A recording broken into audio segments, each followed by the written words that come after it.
Good evening, dear traveller, and welcome to a quiet corner of memory where the world outside has softened into shadow and the only sound is the gentle whisper of your own breath. Tonight, you are invited to drift gently away from the cares of your day, to leave behind the hurried hours and the brightly lit rooms of the modern world, and to wander instead through the lamp-lit streets of a London long since faded into the silver mist of time. Imagine yourself walking slowly down a narrow, fog-laden lane in the heart of Victorian London sometime near the closing decades of the 19th century. The cobblestones beneath your feet are slick with the evening's mist, polished by centuries of quiet footsteps and softened by the slow descent of twilight. The gas lamps along the lane cast a buttery amber glow that seems to hush rather than illuminate, painting the narrow world in the muted honey-coloured tones of a very old painting, left to slumber in some forgotten parlour. Ahead of you, tucked between a tailor's shop and a quiet bookbinder's, stands a curious little doorway painted a deep bottle green and crowned by a brass plate worn smooth by the touch of countless gentle hands. Above it hangs a small wooden sign, swaying ever so slightly in the cool evening air, bearing a single faded word in tarnished gold, Apothecary. Soften your shoulders. Slow your breath. Tonight, history holds you.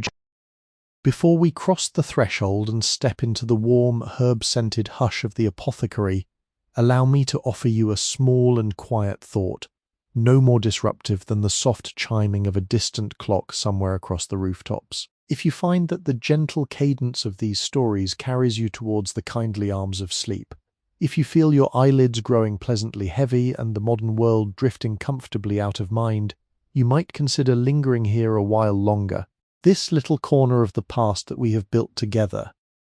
Should you wish to return on other quiet evenings, when the moon hangs low over your own world and rest seems a far-off country, simply tap the small subscribe button resting just below this very tale, and ring the little bell beside it as one might ring the brass bell on a forgotten shopkeeper's door. By doing so, you ensure that I may light another lamp for you on another night, and guide you gently into another vanished room, another scented alley, another softly slumbering century. There is no urgency here, no hurry, only a soft suggestion, like the murmur of a kettle settling on a low fire. If our nightly wanderings bring you peace, then walk with me again. And now, with that small thought left behind us in the mist, let us turn our attention back to the bottle green door, to the brass handle, and to the warm secrets that wait just beyond. Your hand, soft and unhurried, comes to rest upon the brass handle of the bottle green door, and you find that the metal is cool to the touch, polished smooth by the passage of innumerable palms over the long, slow course of decades. There is something quietly reassuring about that worn surface, as though the door itself has been waiting patiently for you, as though it remembers every gentle visitor who has ever sought refuge from the chill of a London evening within its herbal warmth. The handle yields to the lightest of pressures, turning with a soft, well-oiled whisper, and the door swings inward upon hinges that murmur rather than creak, releasing into the misty lane a long exhalation of warm, fragrant air that seems to carry within it the breath of another age entirely. You step across the threshold, and at once the world behind you seems to fall away. The damp chill of the cobblestones replaced by the dry, sweet warmth of a room well lived in and lovingly tended. A small brass bell, suspended above the lintel by a slender curl of wire, chimes once with a clear and silvery note, and then settles back into stillness, as though it were a tiny herald announcing your arrival to the slumbering chamber within. The door drifts closed behind you of its own accord, easing back into its frame with the softest of sighs, and the gas lamps of the street outside become a distant memory, their amber glow now filtered through the bubbled, hand-blown panes of the small bow window that fronts the shop. Take a moment, dear traveller, simply to stand in the doorway and allow your senses to drink in the room before you. The light within the apothecary is altogether different from the light of the lane outside, gentler still, a honeyed dimness produced by a single oil lamp burning low upon the long wooden counter, and by the embers of a small coal fire glowing softly in a black iron grate set into the far wall. Shadows pool in the corners like dark velvet, and the warm light dances slowly across the polished surfaces of countless glass bottles and ceramic jars, kindling small constellations of reflected gold within their curved bellies and rounded shoulders. The room itself is long and narrow, perhaps no more than 15 feet across at its widest point, but it possesses a curious depth, an inward-drawing quality that seems to invite the eye further and further into its hushed interior. The ceiling is low, crossed by dark oaken beams that have been blackened by the slow accumulation of lamp soot and pipe smoke over the better part of a century, and from these beams hang clusters of dried herbs and flowers bound together with twine into small fragrant bundles. There is lavender there, pale and silver-grey in the dim light, and rosemary with its needle-like leaves curled inward upon themselves, and bunches of chamomile whose tiny dried blooms resemble nothing so much as miniature suns. The herbs sway almost imperceptibly in the warm currents rising from the fire, casting slow, drifting shadows upon the walls below, and releasing with each gentle motion a faint, layered perfume that settles upon the air like a benediction. The walls themselves are clad from floor to ceiling with shelves of dark mahogany, each shelf laden with an extraordinary collection of vessels in every conceivable shape and size. There are tall apothecary jars of cobalt blue glass, their stoppers crowned with little glass acorns, and squat porcelain pots glazed in creamy white and lettered in elegant black script with the Latin names of their contents. There are ribbed bottles of amber and emerald and violet glass, and small ceramic crocks the colour of clotted cream, and slender phials of clear crystal stoppered with tightly fitted corks that have darkened to the colour of strong tea. Each vessel bears a label, some printed upon thick cream-coloured card and bordered with delicate floral engravings, others handwritten in a neat looping copperplate hand that speaks of unhurried evenings spent at a writing desk by candlelight. You allow your gaze to wander slowly across the shelves, reading the names as one might read the spines of books in a particularly well-loved library: tincture of valerian, syrup of squills, oil of cloves, powdered orris root, essence of peppermint, camphor, myrrh, spirit of lavender. The names themselves carry a kind of slow music, a rhythm of vowels and consonants that seems to have been polished smooth by repetition over the long course of generations. Some of the bottles are newly filled, their contents gleaming brightly behind the glass. Others appear to have stood undisturbed upon their shelves for a great many years, their labels yellowed at the edges and their stoppers sealed in place by a fine, undisturbed bloom of dust that has settled upon them as gently as the first snow of winter settles upon a garden gate. The floor beneath your feet is laid with broad planks of pine, worn dark and smooth by the slow tread of feet across a great many years, and where the boards meet the counter there is a particular hollow, a softly worn curve in the wood, marking the place where the apothecary himself has stood at his work day after day, year after year, decade after decade. Faded rag rug, woven in patterns of dusky rose and faded green, lies before the counter, its colours dimmed by long use into a kind of muted twilight palette that seems to belong entirely to this room and to no other place upon the earth. In the air, beneath the green sweetness of the dried herbs, you become aware of other scents layered one upon another like the pages of an old and treasured book. There is the warm, spicy resin of beeswax used to polish the wooden surfaces of the counter and the shelves, the faint, dry mineral smell of powdered chalk, the soft suggestion of orange peel and clove, the deeper, earthier note of dried mushrooms and roots, and somewhere, very faint and very far beneath all the rest, the gentle, slightly bitter perfume of ink, drifting from a small pewter inkwell that sits upon the counter beside a leather-bound ledger. Above the counter, suspended from one of the dark ceiling beams by a length of slender brass chain, hangs a single great glass globe, perhaps the size of a small pumpkin, filled with a liquid of deep, jewelled crimson. This is the carboy, the traditional sign of the apothecary's trade, and the lamplight shining through it casts upon the floor beneath a soft, ruby-coloured pool of light that wavers gently as the globe turns upon its chain. Beside it hangs a second carboy, this one filled with a liquid of clear pale green, and together the two globes cast their twin pools of coloured light upon the floor in a slow, dreamlike dance. like the light of stained glass falling through the windows of a country chapel on a quiet Sunday afternoon. You take one slow step further into the room and another, and the floorboards beneath you receive your weight with a soft and welcoming sigh, as though the apothecary itself were settling around you, drawing you gently inward, inviting you to stay a little while longer in its warm and herb-scented quiet.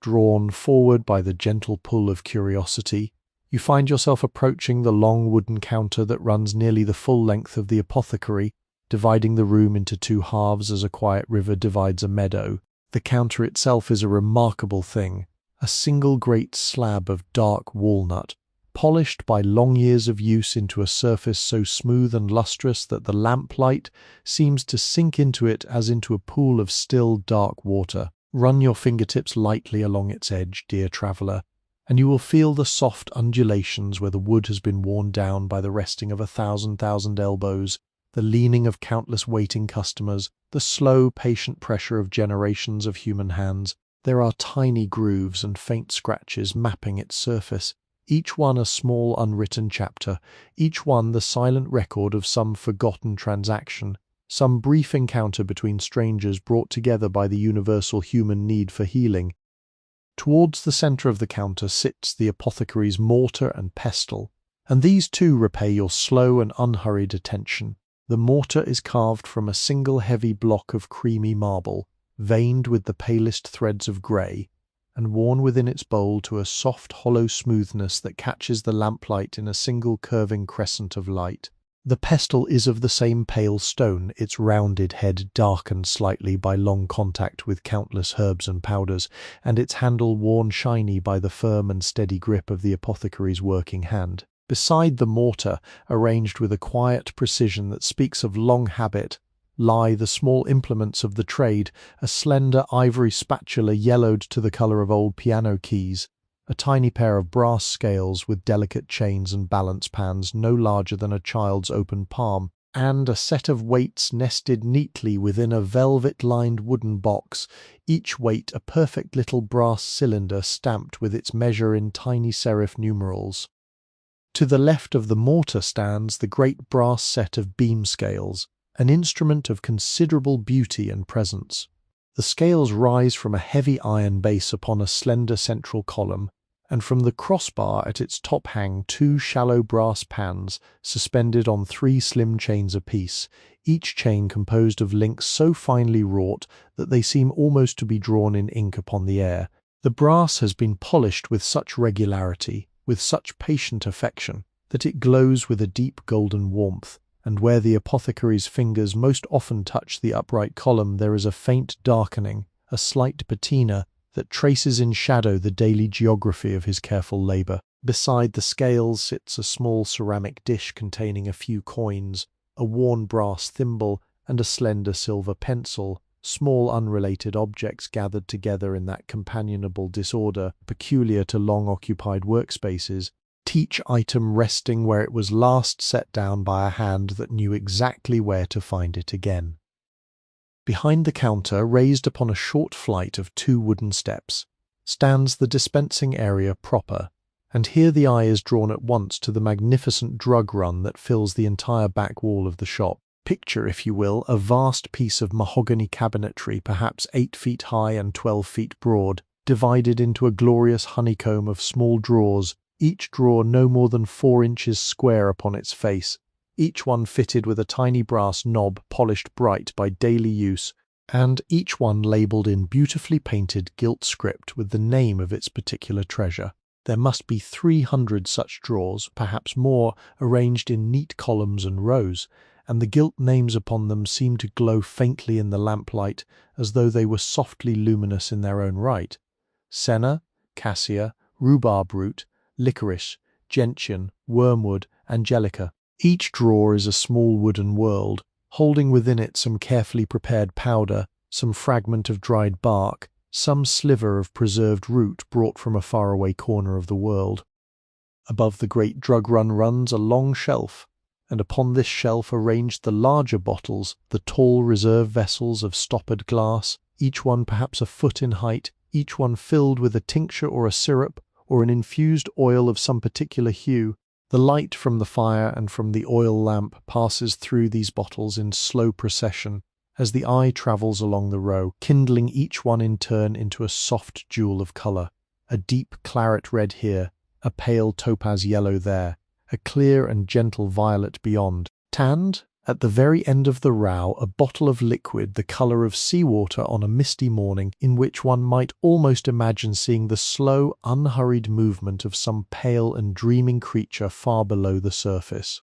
The drug run is crowned by an elegant pediment of carved mahogany, and at its centre, set within a small oval frame, hangs the apothecary's certificate, written in elaborate copper plate upon parchment that has yellowed to the colour of strong honey. The hand-painted seal at its base, in red wax pressed with the imprint of an old guild crest, has cracked very slightly with the slow passage of years,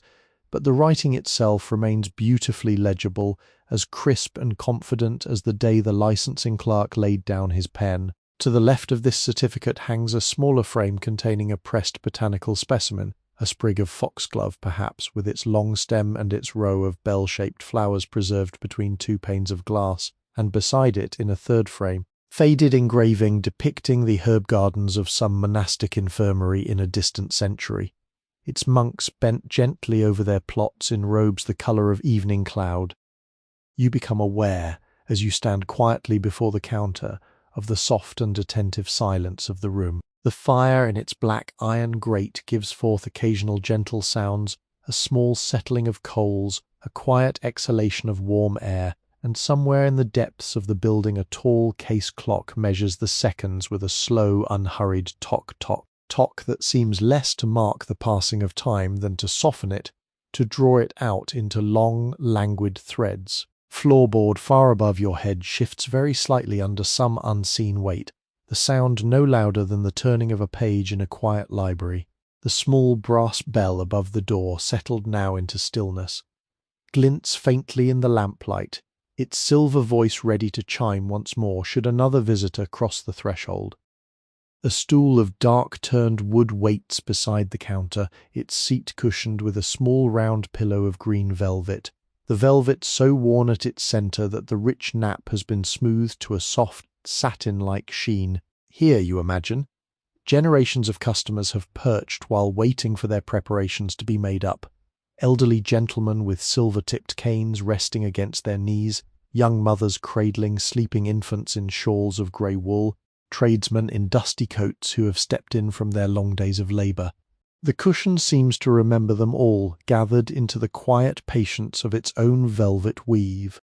Beyond the long counter, partly concealed by a heavy curtain of dark green velvet that hangs upon polished brass rings, lies the inner sanctum of the apothecary, the working chamber where the true craft of the trade is practised away from the gentle gaze of customers. The curtain itself is a thing worth pausing to consider, for it is not so much a barrier as a soft and respectful suggestion, a quiet indication that what lies beyond requires concentration, patience, and the unhurried attention of the trained hand. The velvet is of a deep forest green, almost black in the shadowed corners where the lamplight does not reach, and along its lower hem the nap has been gently flattened by the passage of the apothecary himself, brushing through it perhaps 50 times a day, 100, 200, in the slow regular rhythm of his labours. Tassels of faded gold thread hang along its edge, each tassel slightly different in its degree of wear, some still plump and fully formed,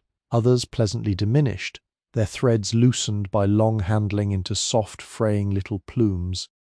Step gently through this curtain, dear traveller, and you will find yourself in a smaller, even more intimate room, lit by a single oil lamp that hangs suspended over a long working bench. The bench itself is of pale scrubbed pine, scoured pale by repeated washings with strong soap and stiff brushes, and its surface bears the soft scattered evidence of a day's work patiently undertaken, a small heap of dried rose petals waiting to be ground. Porcelain mortar smeared faintly within its bowl with the green residue of some recent infusion,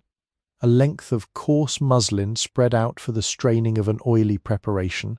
and a row of small empty phials standing patiently in a wooden rack, their corks set neatly beside them in a little tray of polished tin. To your right, set into a recess in the wall, stands the apothecary's still, a beautiful piece of equipment fashioned from softly hammered copper that has darkened over many decades to a warm, rosy bronze. The bulbous body of the still rests upon a small iron stand beneath which, on working days, a low and patient flame would be encouraged to burn. From the rounded top of the still rises a slender, elegant neck that curves gracefully downward into a long coiled tube, the worm of the still, which spirals through a wooden tub of cool water before emerging at its base into a small spouted vessel. The whole apparatus has the quiet bearing of something that performs a kind of gentle alchemy, transforming bundles of garden lavender or sprigs of garden mint into clear, fragrant essences that may be measured out, drop by drop, into tiny glass phials. Above the working bench, a series of narrow shelves climb the wall, and these shelves are lined with the working stocks of the apothecary's daily craft, the most frequently used of his preparations gathered close at hand. There are great glass-stoppered bottles of distilled water and of sweet almond oil, and a row of smaller jars containing waxes and salves of various consistencies, some pale and creamy as fresh butter, others amber and faintly translucent like clear honey poured into a shallow dish. Long-handled wooden spoons hang from a rail beneath the shelves, each one stained over the years by particular tinctures, so that some are darkened nearly to black by repeated use with iodine preparations, while others retain a soft greenish tinge from countless stirrings of herbal infusions. Their handles have been worn comfortably into the curve of a working hand, smoothed by patient grip into objects that fit any palm as kindly as a friend's offered greeting. In the corner of the back room stands a small cast-iron stove, slightly smaller than the one in the front, and upon its low flat top sits a copper kettle and a heavy enamelled pan, the pan blackened on its underside by long contact with patient flames, enamel within still showing the soft cream colour with which it was first cast. Beside the stove a wooden chair has been pulled up close, its seat cushioned with a folded square of woolen blanket in a faded plaid pattern, and one imagines the apothecary easing himself into this chair during the long quiet hours of certain preparations, watching steadily over the slow simmering of a syrup or the careful reduction of a decoction, his eyes half closed, his mind moving slowly through the recipes he learned as an apprentice many years before. Across from the stove, set against the inner wall, a tall and narrow cabinet rises almost to the ceiling, its glass doors holding within them the more delicate of the apothecary's tools. There are scalpels and lancets in slender velvet-lined cases, and a small set of glass cupping vessels for the drawing of poultices, and a row of fine porcelain spoons no larger than a fingernail, used for the precise measurement of powders and tinctures. There are graduated measures of glass marked in beautifully etched lines along their sides, and tiny brass funnels with mouths so narrow they might pass a single drop at a time. Each instrument has been wiped clean and laid in its proper place, ready for the next morning's quiet labours, and the cabinet itself smells faintly of the soft beeswax with which it has been polished and of the slight, dry, mineral scent of clean glass. Second curtain, this one of plain unbleached linen, hangs to the rear of the back room and partly conceals a narrow doorway that leads, you sense, to even quieter places yet, a small storeroom perhaps, or the foot of a steep staircase climbing to the apothecary's living quarters above. The linen curtain stirs gently in some invisible draught, and from beyond it drifts a deeper, cooler air, scented faintly with the dry sweetness of stored grain and the resinous note of old timber. You do not yet step through this second curtain.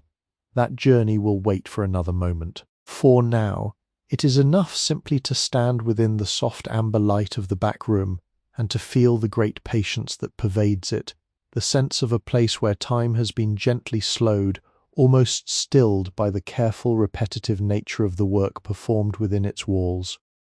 Small writing desk stands in the corner nearest the curtain, and upon it rests an open ledger,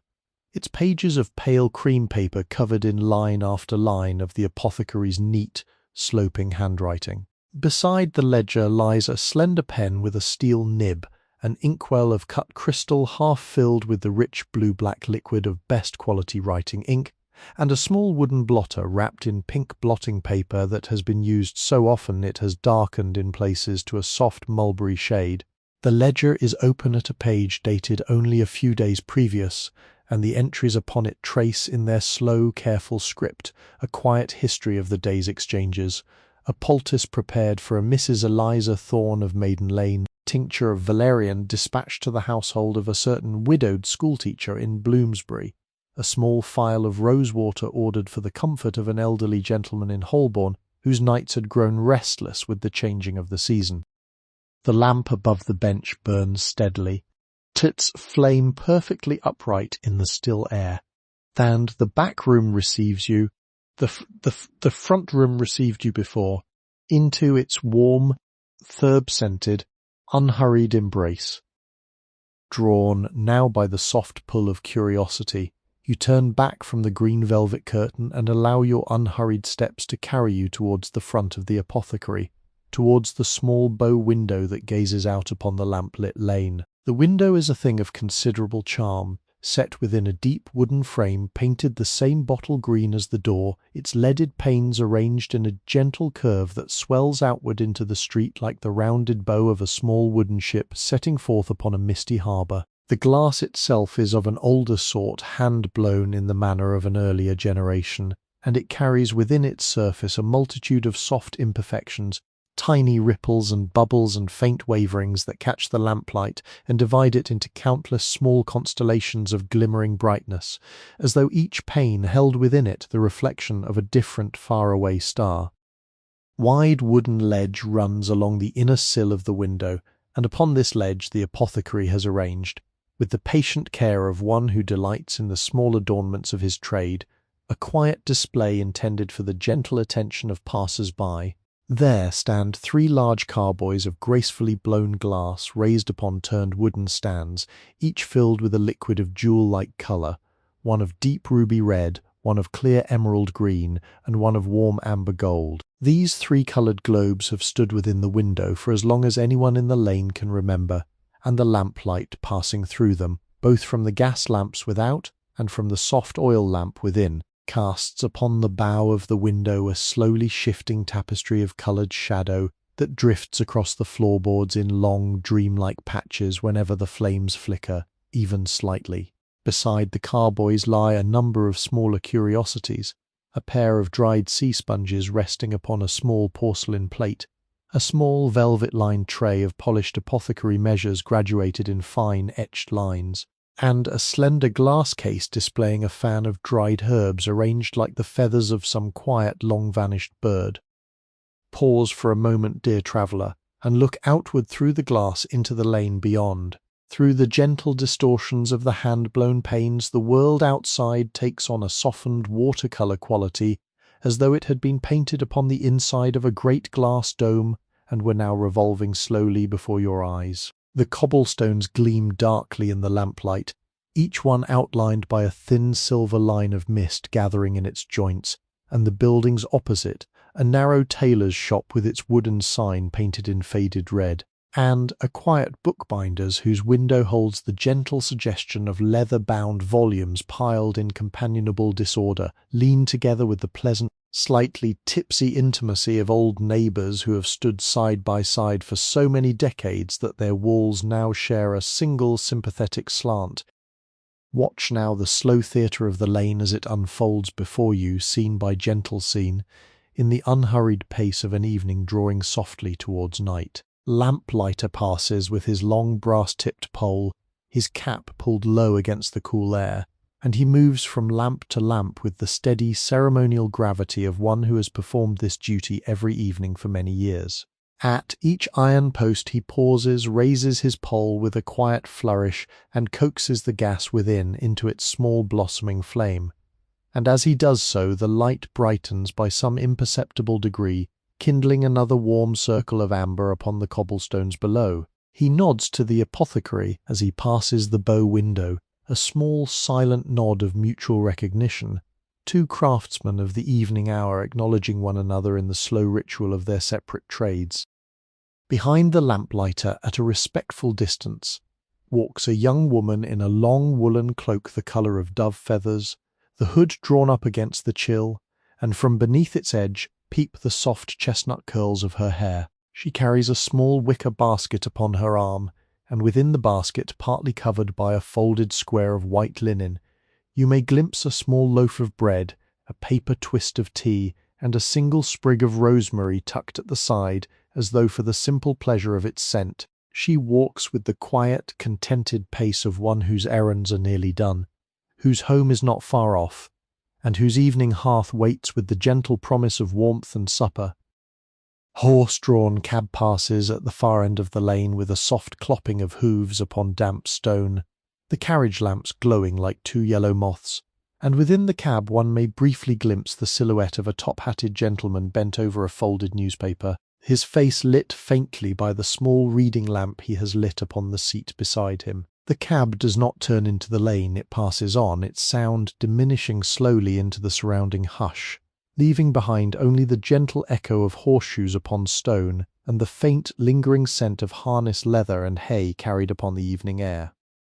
Grey Cat, broad of shoulder and unhurried of step, emerges from the shadowed alley between the tailor's shop and the bookbinder's, and proceeds across the cobblestones with that lordly indifference peculiar to the cats of long-established neighbourhoods. He pauses beneath the apothecary's window, looks upward with the dignified curiosity of one inspecting a respected acquaintance, blinks his green-gold eyes once slowly, and then proceeds upon his nightly rounds with the air of a quiet patriarch making his way among his domains. The apothecary, you sense, knows this cat well. Perhaps a saucer of milk is sometimes left for him upon the back step in the colder months. Perhaps the cat in turn keeps the storeroom free of mice with a discreet and proprietary efficiency.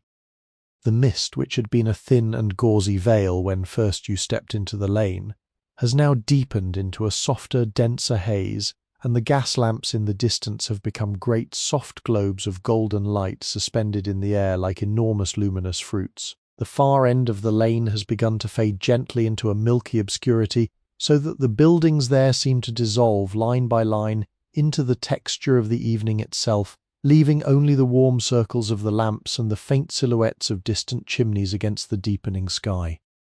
Within the apothecary, the bow window itself becomes a kind of slow lantern. The lamp upon the counter, the embers in the grate, and the three-coloured carboys upon the ledge all conspire to send their gentle glow outward into the misty lane, and any late traveller passing along the street would see drifting through the swirling fog the warm, beckoning shimmer of red and green and amber, like the lights of a small friendly harbour seen from far out on a quiet sea. Here is shelter, the window seems to say. Here is warmth. Here is the patient knowledge of green and growing things distilled into bottle and jar and drawer. Here, on this little lane in the great breathing city, is a small island of ancient quiet, where the evening passes as it has always passed, in the slow rhythm of a craft kept alive by careful hands and patient hearts.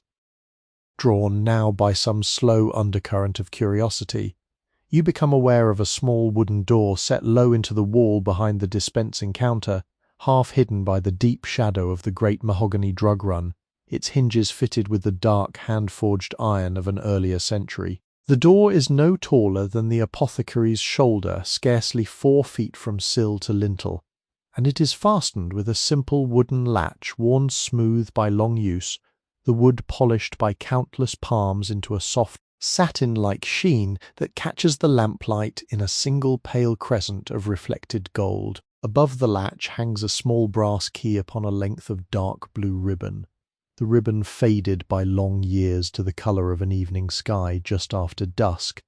the key itself worn at its edges into the gentle blunting that comes only from many slow turnings within an old and trusted lock.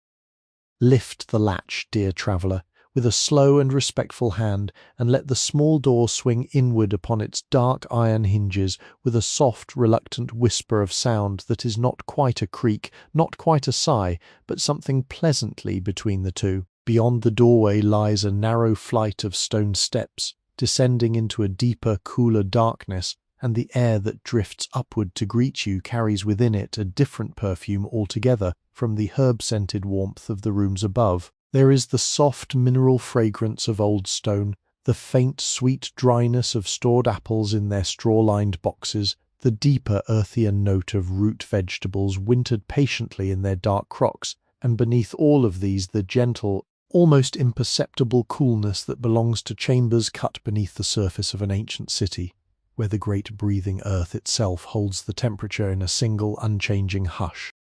Small oil lamp waits upon a wooden bracket just inside the doorway, its glass chimney polished bright, its wick trimmed neatly to a soft fan, and beside it lies a slender brass match safe with a row of long sulphur matches resting within. Strike one of these matches against the rough plate set into the wall beside the lamp, and the small blue flame that blossoms upon its tip catches at once the curl of the wick, blooming into a steady amber glow that pushes back the cellar darkness in a soft expanding circle. Lift the lamp gently from its bracket, take it carefully into your hand, and begin the slow descent down the worn stone steps.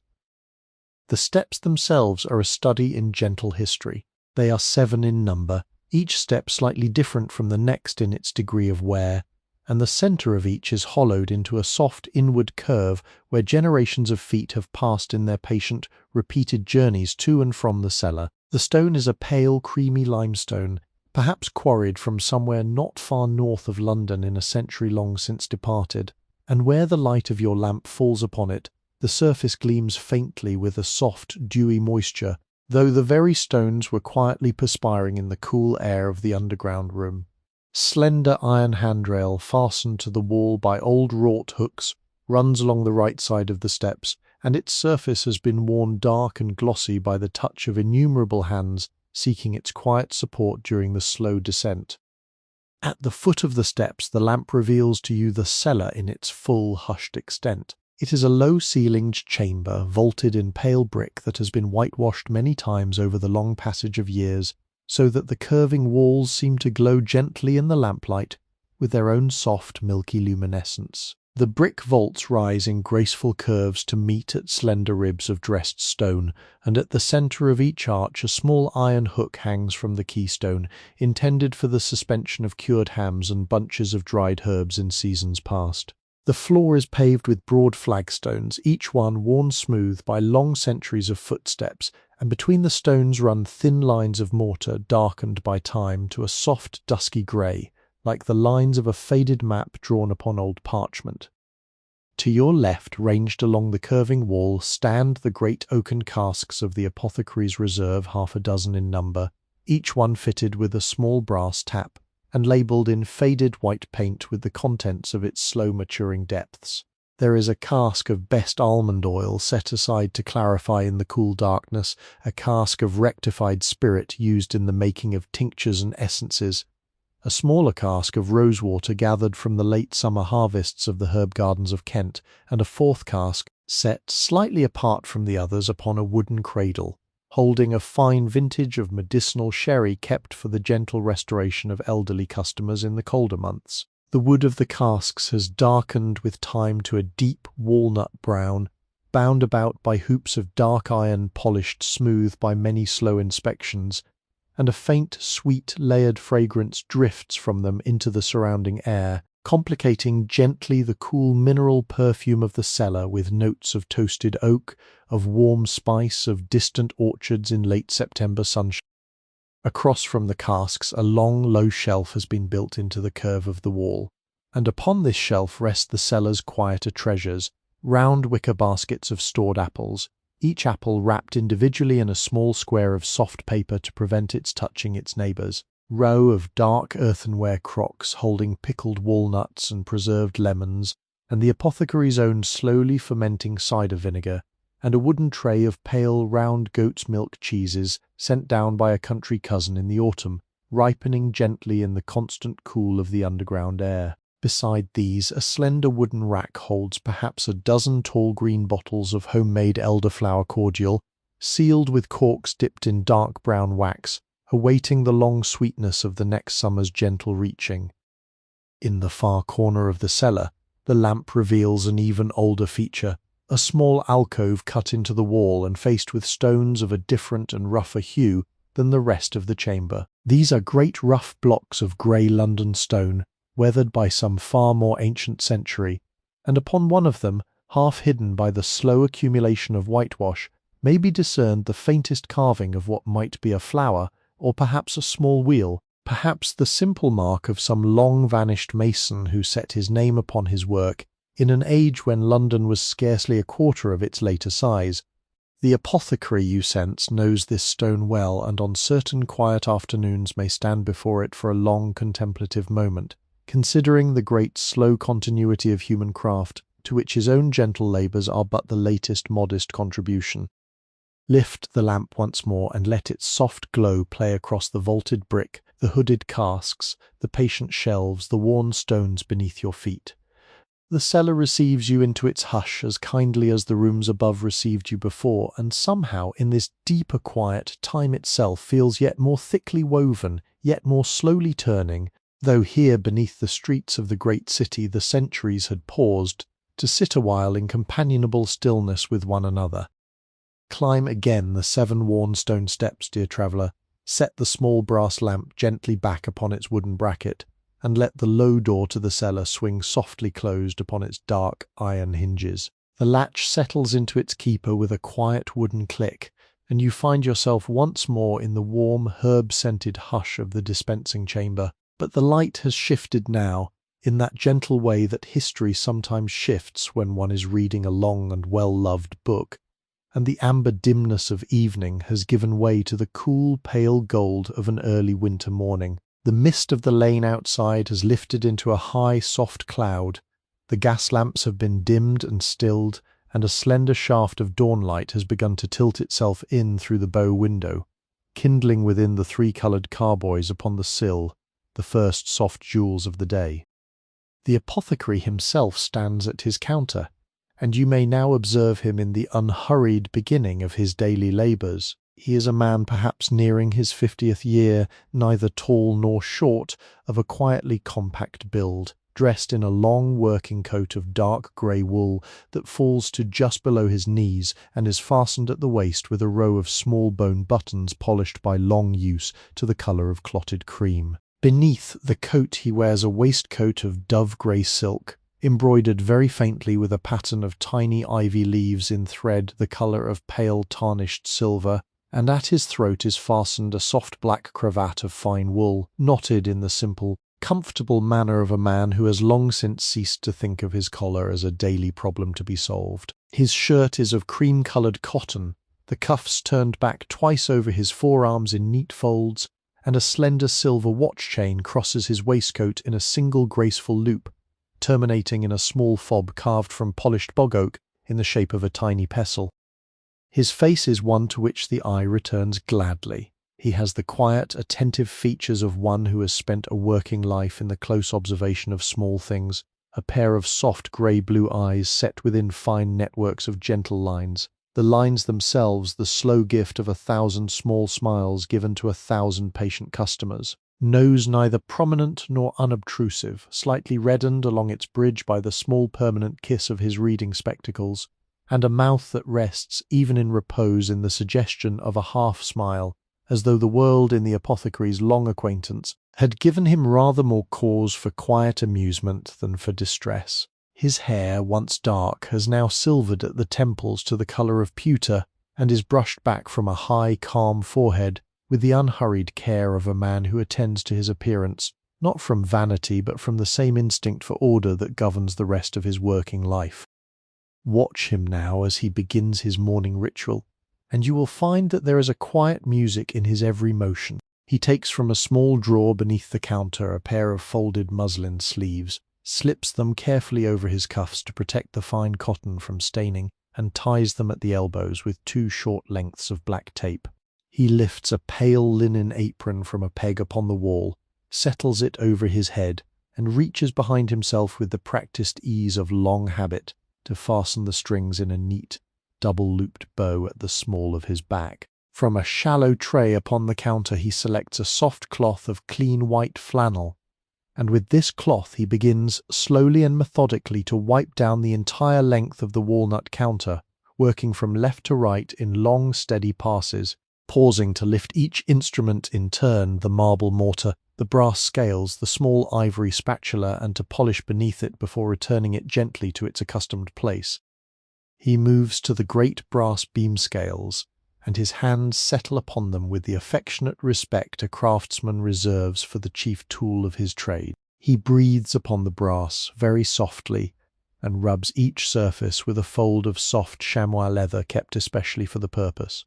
and the metal beneath his patient labour brightens by slow degrees from the cool dimness of overnight repose into its full, warm, golden daylight glow. He inspects the chains of the pans link by link, lifting them lightly upon his fingertip to feel for the slightest catch or unevenness. He tests the balance with a single small weight, watches the beam settle into its level, and gives, almost imperceptibly, a small nod of satisfaction. The same small nod he has given his scales every morning for almost 30 years. From a wooden box at the end of the counter he draws forth the day's first task, a small parcel wrapped in plain brown paper and tied with thin twine, its surface bearing the soft pencil notation of a customer's name, and the briefest sketch of a prescription. He unties the twine with deft fingers, folds the paper open into a neat square, and reveals within a small handwritten note from the family physician of one of the houses in the neighbouring square, requesting a particular preparation for the comforting of an elderly lady whose autumn cough has lingered into the early frost. The apothecary reads the note slowly twice over, and then sets it carefully upon a small wooden stand designed to hold such papers upright at the working angle, where his eye may consult it without the need for his hands to leave their labour. He selects a clean white porcelain mortar, sets it in the centre of the counter, and turns to the great drug run behind him. His eye travels along the gilded labels with the slow, sure recognition of a man who has read these names many thousands of times, and his hand reaches out to draw forth in turn 3 particular drawers. From the first he takes a small pinch of a pale papery flower, dried and crumbled into fine fragrant fragments. From the second he draws a single curling sliver of cinnamon bark, brittle and aromatic. From the third he measures, with the small ivory spatula, a careful spoonful of a soft ochre-coloured powder. Each ingredient is laid in turn upon a small porcelain saucer, and each saucer is then placed upon the brass scales for a slow and exacting weighing. The apothecary watching the beams settle into perfect equilibrium with the patient eye of a man for whom precision has long since become a form of meditation. When the weights have been recorded, the powders are tipped together into the porcelain mortar, and the apothecary lifts the slender pestle in his right hand and begins to grind with a slow, circular, unhurried motion the 3 ingredients into a single soft and fragrant blend. The sound of the grinding is one of the most soothing in the world, a quiet, dry, rhythmic whisper, scarcely louder than the breath of a sleeping child, broken only by the very faintest tap of the pestle against the rim of the mortar at the end of each circle. The apothecary's eyes have closed by the smallest degree, his shoulders have softened into the working posture, and the morning hour by quiet hour begins to settle itself comfortably around him in the long, unhurried unfolding of his trade.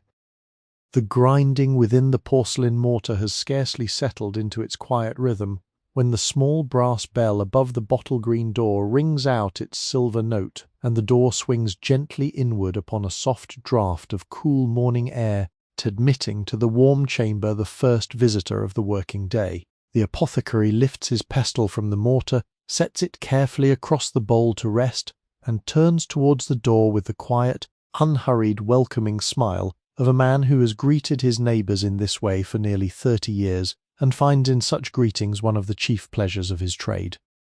The visitor is an elderly woman of perhaps 70 years, dressed in a long woolen cloak of dark navy blue, the cloak fastened at her throat with a small brooch of pewter wrought in the shape of a half-opened rose. Beneath the cloak she wears a black bombazine dress whose hem is lightly dampened by the morning mist, and upon her silver hair she has set a neat black bonnet, trimmed with a band of dark grey silk. Her face is finely lined, the lines drawn upon her features in the soft, kindly handwriting of a long and gentle life, and at the corners of her pale eyes there are small radiating creases that suggest a temperament long inclined towards the appreciation of the small daily pleasantnesses of the world. She carries in her gloved hand a small folded paper, and upon her arm she balances a wicker shopping basket within which lie a paper twist of barley sugar, a small packet of mustard seed, and a single oval of fresh white soap wrapped in pale blue paper.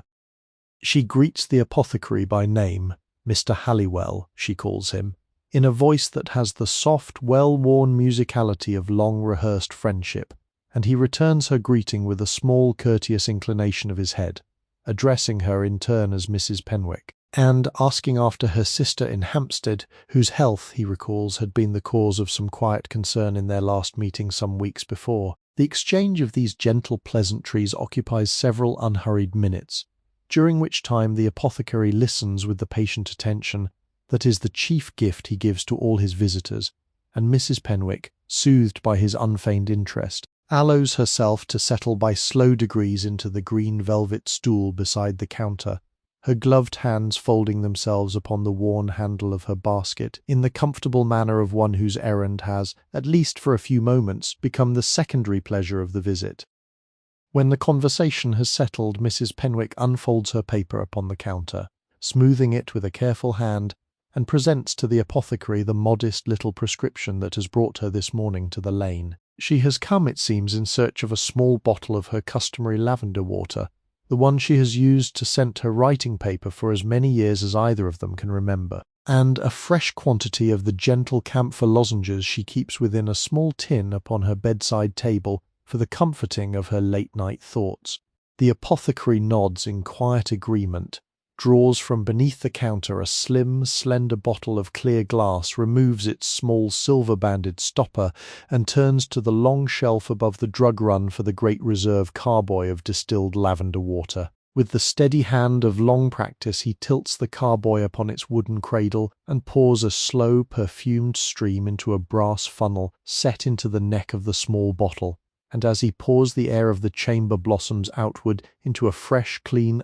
unmistakable fragrance of summer afternoons in some quiet kitchen garden far from the smoke and noise of the city. While the bottle is filling, the apothecary draws a small porcelain jar from a lower shelf, lifts its lid with a soft ceramic chime, and counts out, with the quiet precision of a clockmaker setting the wheels of a small movement, exactly 24 camphor lozenges, each one a perfect pale disc no larger than a sixpence. These he tips into a folded square of waxed paper, twists the corners deftly together, and seals the small parcel with a single drop of warmed sealing wax pressed with a tiny brass stamp bearing the apothecary's mark, a simple monogram of intertwined letters scarcely larger than a fingernail. The parcel is then placed within Mrs. Penwick's basket, the bottle of lavender water beside it, and a small entry is made in the leather-bound ledger upon the counter, the apothecary's pen moving with a soft scratching whisper across the cream-coloured paper as he records the date, the name, and the kindly quantities of the morning's first transaction. Mrs. Penwick takes her leave with a soft, contented farewell, and the brass bell rings once more as she steps gently out into the lane. The apothecary returns to his mortar, lifts the pestle, and resumes the slow circular grinding of his earlier preparation, and the rhythm of the morning settles once more into its quiet flow, but only for a few brief minutes before the door opens again and a second visitor crosses the threshold. This visitor is a young man of perhaps 22 years, dressed in the soft brown corduroy of a clerk of modest means, his coat slightly threadbare at the elbows, his collar turned up against the cool air of the lane. He carries in his hand a small folded note from his mother, who lives in a narrow lodging-house 2 streets away, and his face wears the slightly anxious, slightly hopeful expression of one who has been entrusted with an errand of importance and is determined to discharge it well. The apothecary greets him with the same unhurried kindness with which he greeted Mrs. Penwick, and listens with grave attention as the young clerk explains that his mother has been suffering these past 3 nights from a small persistent cough, and would like to know whether Mr. Halliwell might prepare for her one of his linctus syrups, the particular one she favours, the one with the soft hint of honey and the slow soothing of horehound and the faint warming whisper of clove.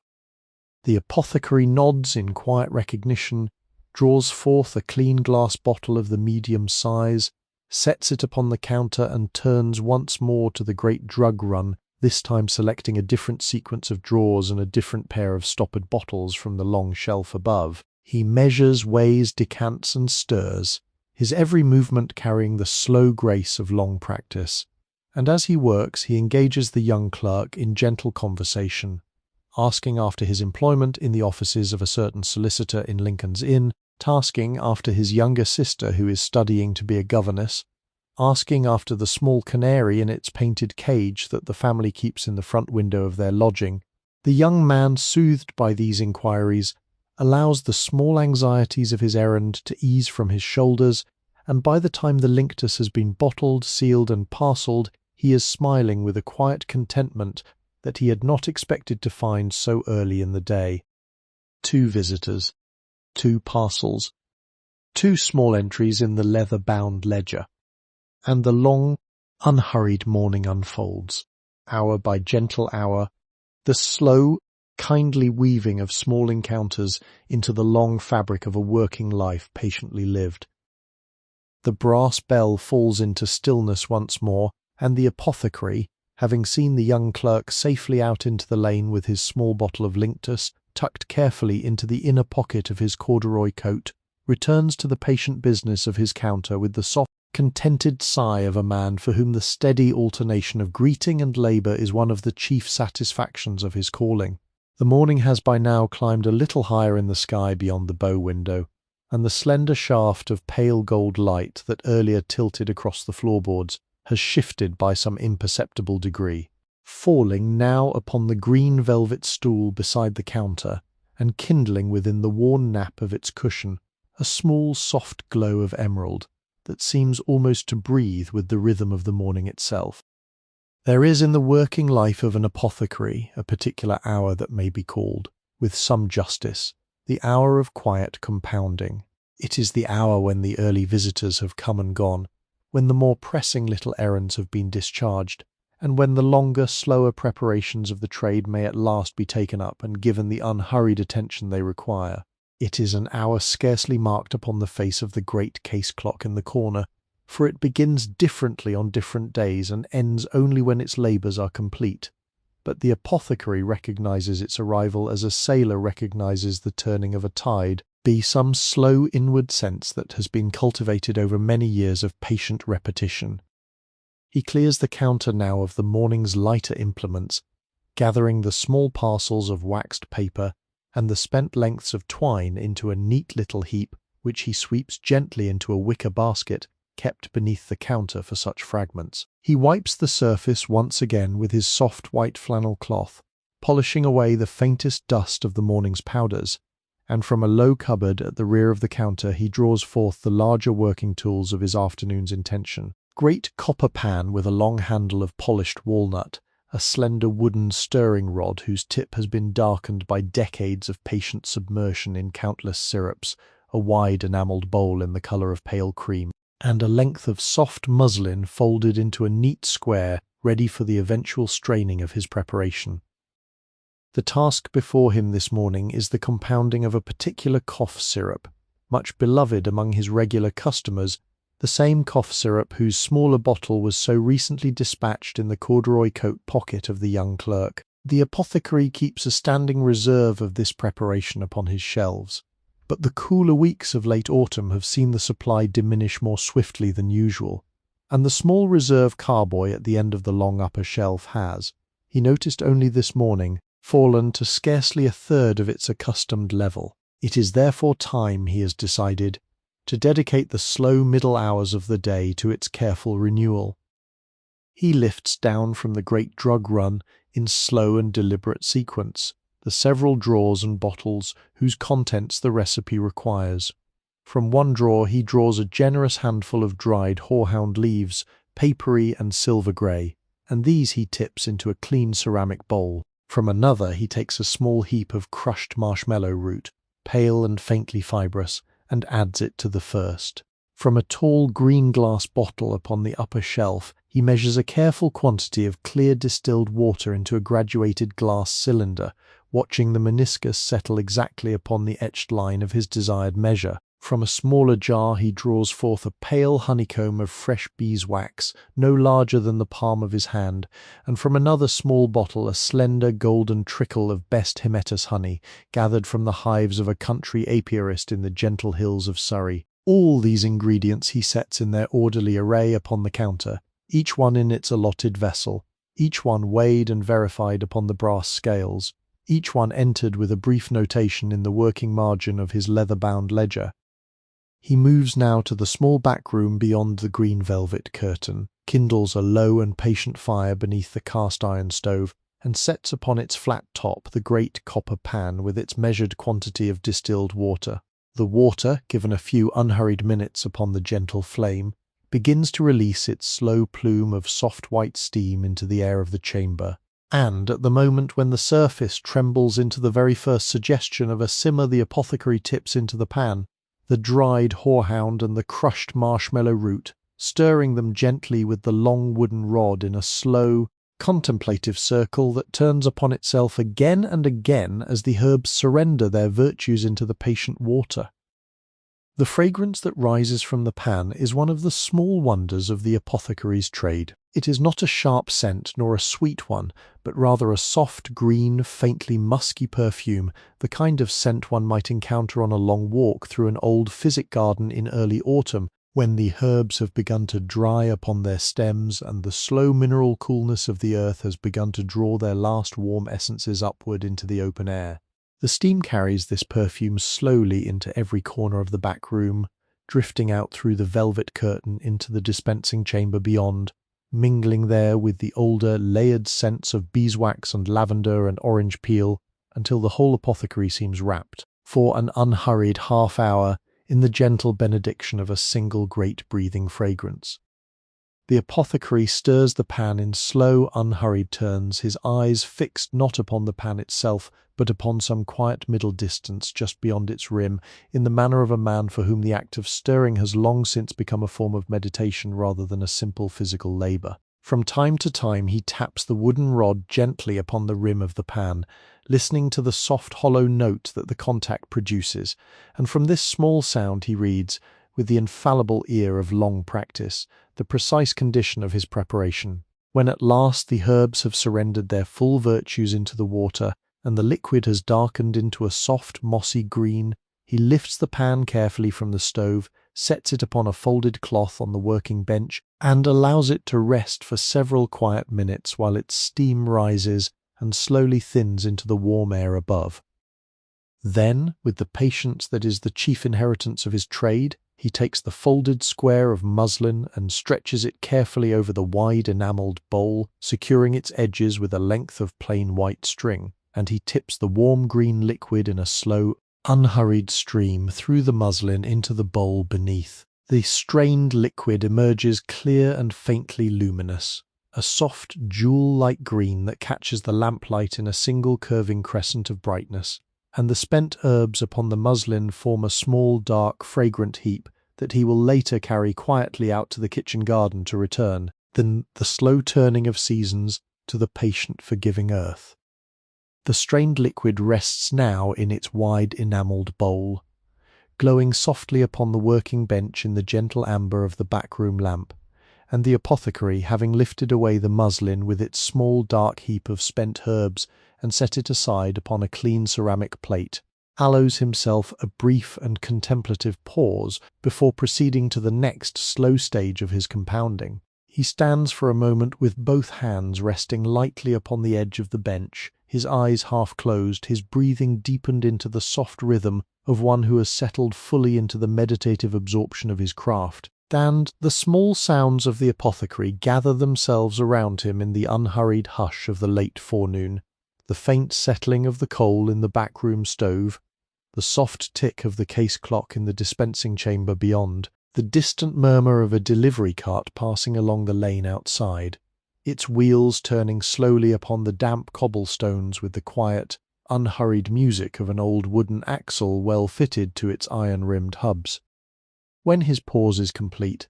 the apothecary takes up the great copper pan once again, wipes its inner surface with a clean cloth dampened in hot water, and returns it to its place upon the cast-iron stove. He pours the strained green liquid back into the pan with the slow, careful gesture of a man pouring tea for a beloved guest.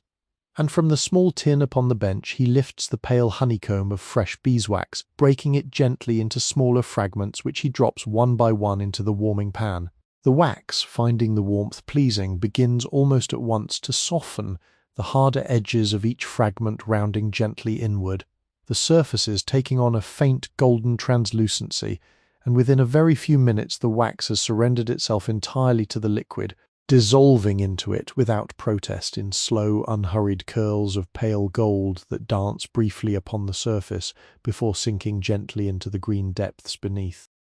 Now comes the addition of the honey, and this is a moment which the apothecary, even after 30 years of patient repetition, regards with a certain quiet pleasure. He lifts the small honey jar from its place upon the bench, removes its wooden stopper, and turns the jar slowly above the pan, watching the long, slow, golden ribbon of honey unwinding itself downward through the warm air in that particular shimmering filament, which seems almost to belong to a different physics entirely from the ordinary fluids of the world. The honey falls coil upon coil into the warm green liquid, and as it falls it leaves behind it in the air a faint, sweet, sun-kissed perfume, the perfume of 1,000 summer afternoons in the lavender fields and clover meadows of Surrey, distilled into the slow patient labours of the apiarist's hives. He pours until the small brass scale at the corner of the bench upon which the honey jar rests has registered the precise weight that his recipe demands,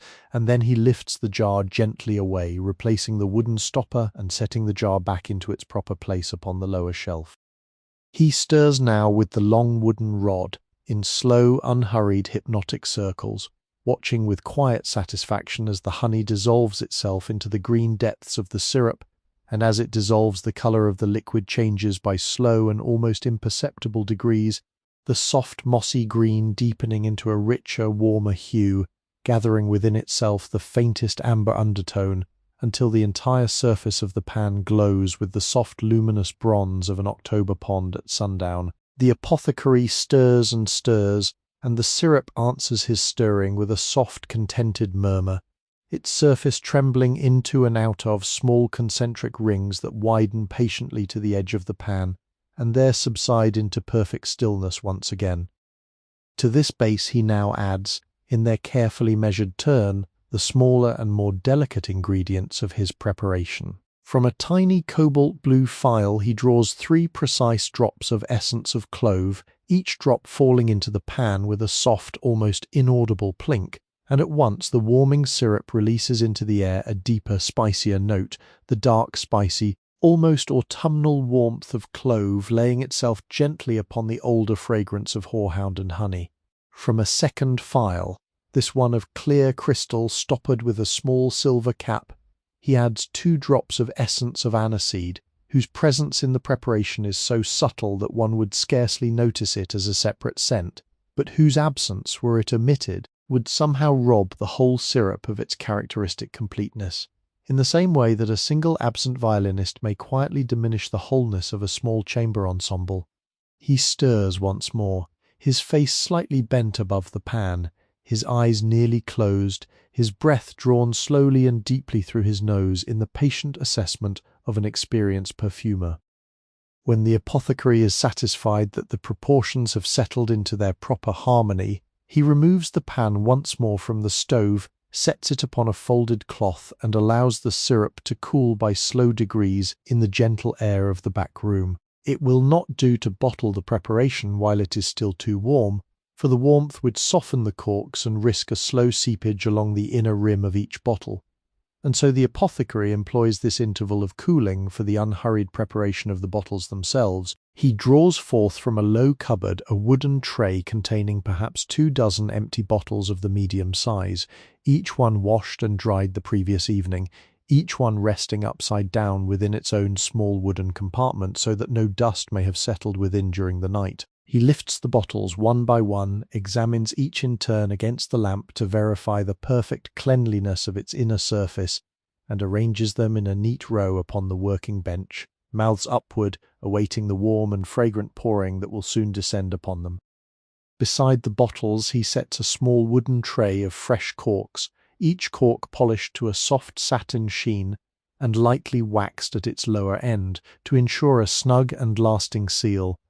And beside the corks he places a small cobalt blue saucer containing a row of paper labels, each one printed with the apothecary's own modest mark and the careful copperplate notation of the preparation's name and intended use. A small brass-handled pot of paste sits beside the labels, ready for the gentle adhesion of each label to its bottle in the final ceremonial step of the compounding.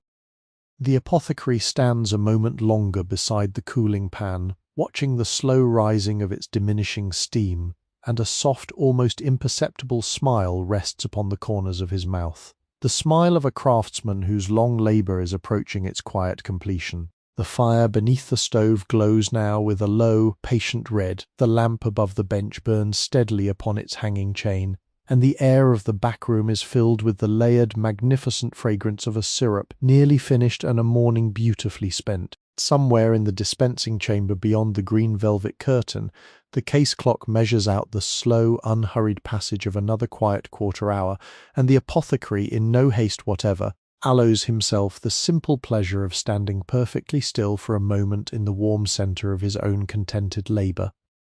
When at last the syrup has cooled to that particular warmth which the apothecary recognises by the lightest touch of his wrist against the side of the copper pan,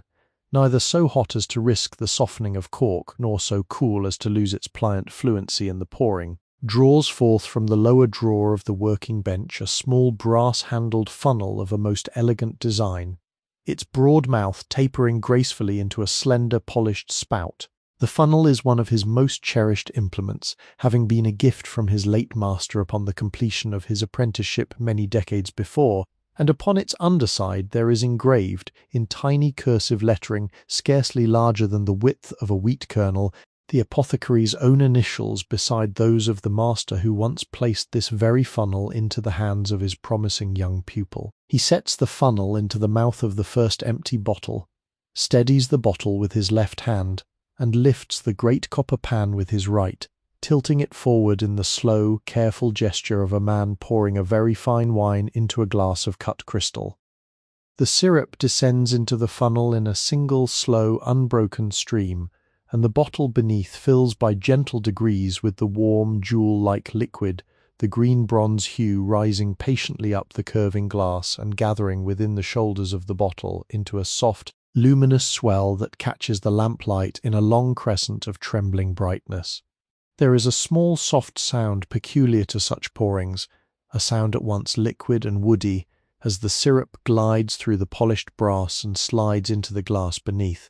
and this sound, repeated bottle after bottle in the unhurried sequence of the morning's work, becomes a kind of slow, patient music, scarcely louder than the breathing of a sleeping cat curled upon a sunlit windowsill, but no less companionable for its softness.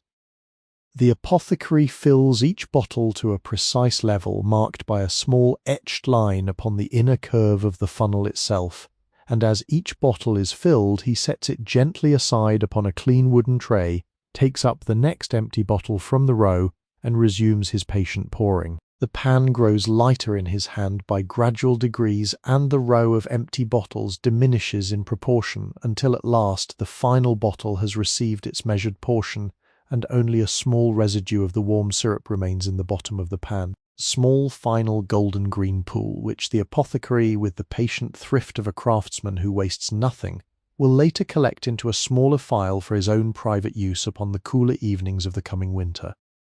He sets aside the funnel and the pan, washes his hands in a small enamelled basin of warm water at the corner of the bench, dries them upon a length of soft white linen, and turns now to the careful task of corking. He lifts the first bottle, sets it firmly upon the bench, and presses a fresh cork into its mouth with a slow, even pressure of his thumb, rotating the cork by a small fraction of a turn as it descends in order to ensure a perfect, snug seating against the inner rim of the glass. The cork settles into the bottle with a soft, satisfying compression, and the apothecary taps its top once with the heel of his palm, a gesture so habitual that he scarcely notices it any longer, and yet a gesture which has been performed identically by his hands many tens of thousands of times across the slow accumulation of his working years. Bottle after bottle receives its cork in this same patient ceremony, and the row of corked bottles upon the wooden tray grows longer, line by line, until at last all 24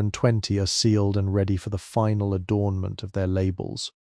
The labels themselves are small rectangles of cream-coloured paper, perhaps 2 inches in length and 3/4 of an inch in height, each one bordered with a delicate engraved scroll of leaves and small flowers, each one bearing in graceful copper plate the name of the preparation, its intended use, and the dosage. The apothecary takes up a small flat brush, dips it lightly into the brass-handled paste pot, and applies a thin, even coating of paste to the back of each label with a single deft motion of his wrist. Then, with the slow precision of a man who has never quite ceased to take pleasure in the small symmetries of his trade, he positions each label upon the front of its bottle, presses it gently into place with the soft cushion of his thumb, and smooths it from centre to edge with a clean cloth, ensuring that no air bubble disturbs its perfect adhesion to the curving surface of the glass.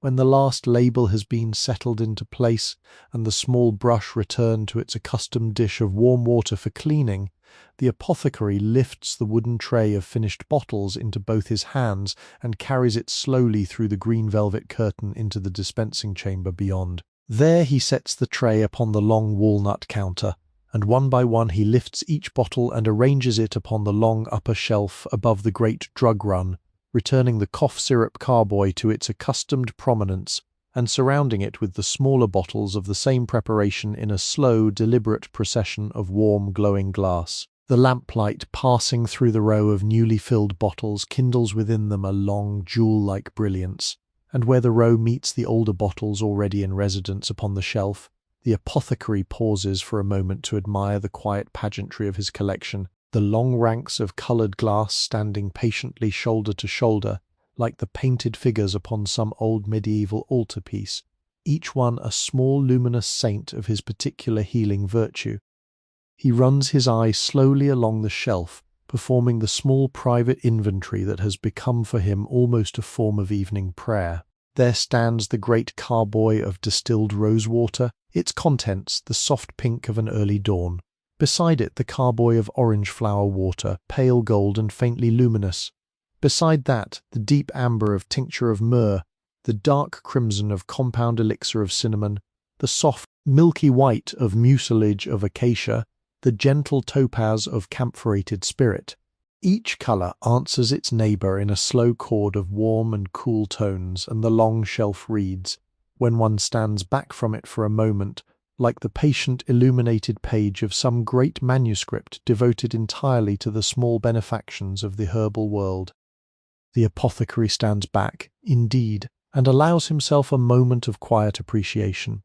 The work of the morning is now complete, the labour brought to its careful conclusion, and the row of glowing bottles upon the upper shelf bears silent witness to the slow alchemical generosity of his trade. He removes his pale linen apron, folds it neatly into thirds, and hangs it once more upon its peg. He rolls down the muslin sleeves from his forearms, unties them, and lays them within their drawer. He wipes his hands a final time upon the soft white flannel cloth, sets the cloth back in its tray, and turns his attention, with the unhurried gladness of a man whose morning has been well spent, towards the gentle approach of the noonday hour. The case clock in the corner of the dispensing chamber strikes the hour of noon with 12 slow, mellow notes, each note unfurling itself into the warm, herb-scented air with the unhurried dignity of a small bronze bell ringing across a sleepy churchyard, and the apothecary, standing now with his hands resting lightly upon the polished walnut counter,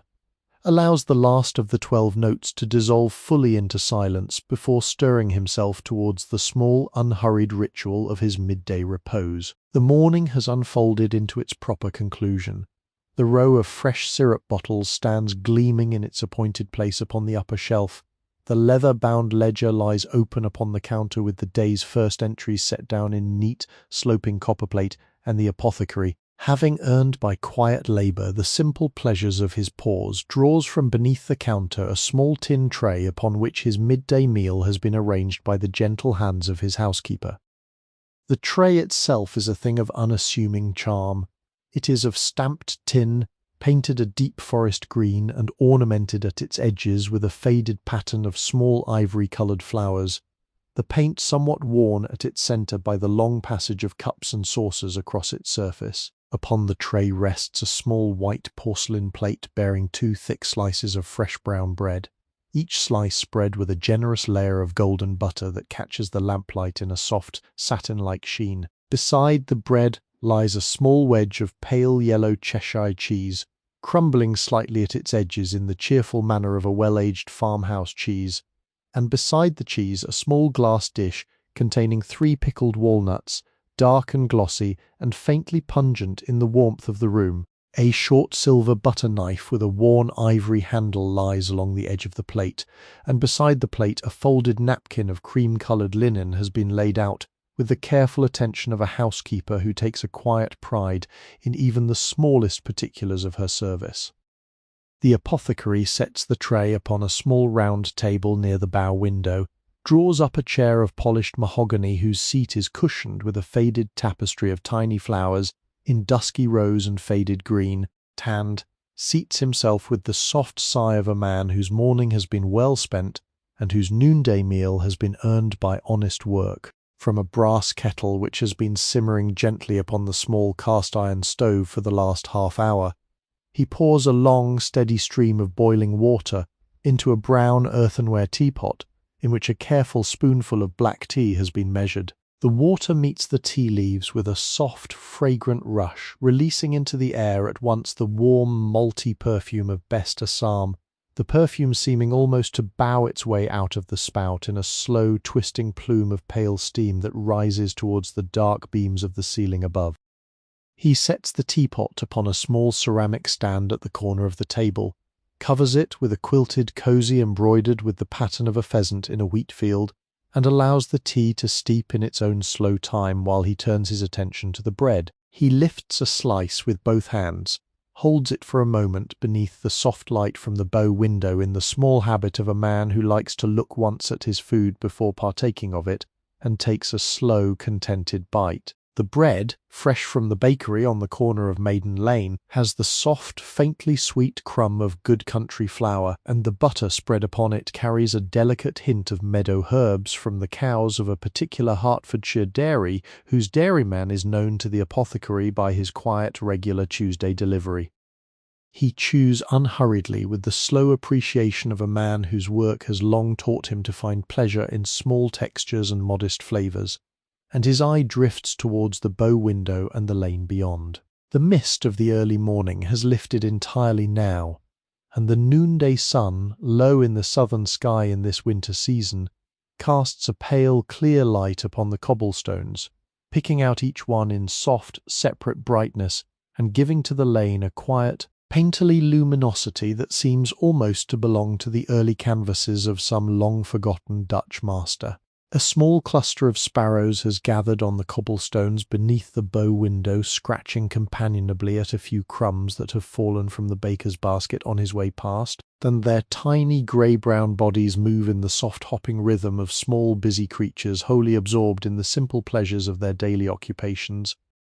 When the tea has steeped to its proper strength, the apothecary lifts the cosy from the teapot, pours a measured stream of dark liquid into a small porcelain cup whose interior is glazed a soft duck-egg blue, and adds to it a single careful pour of cream from a tiny silver jug shaped like a sleeping owl. He stirs the cream into the tea with a small silver spoon, watching the slow blooming of pale brown clouds beneath the surface, and lifts the cup to his lips with the soft, deliberate pleasure that has been the daily reward of his noonday hours for nearly 30 years. The first sip carries the warmth of the tea into his throat and chest, settling into him with the gentle internal radiance of a small fire kindled at the centre of the body, and he closes his eyes for a moment to allow the quiet pleasure to spread fully through him before opening them again upon the bow window and the lane beyond.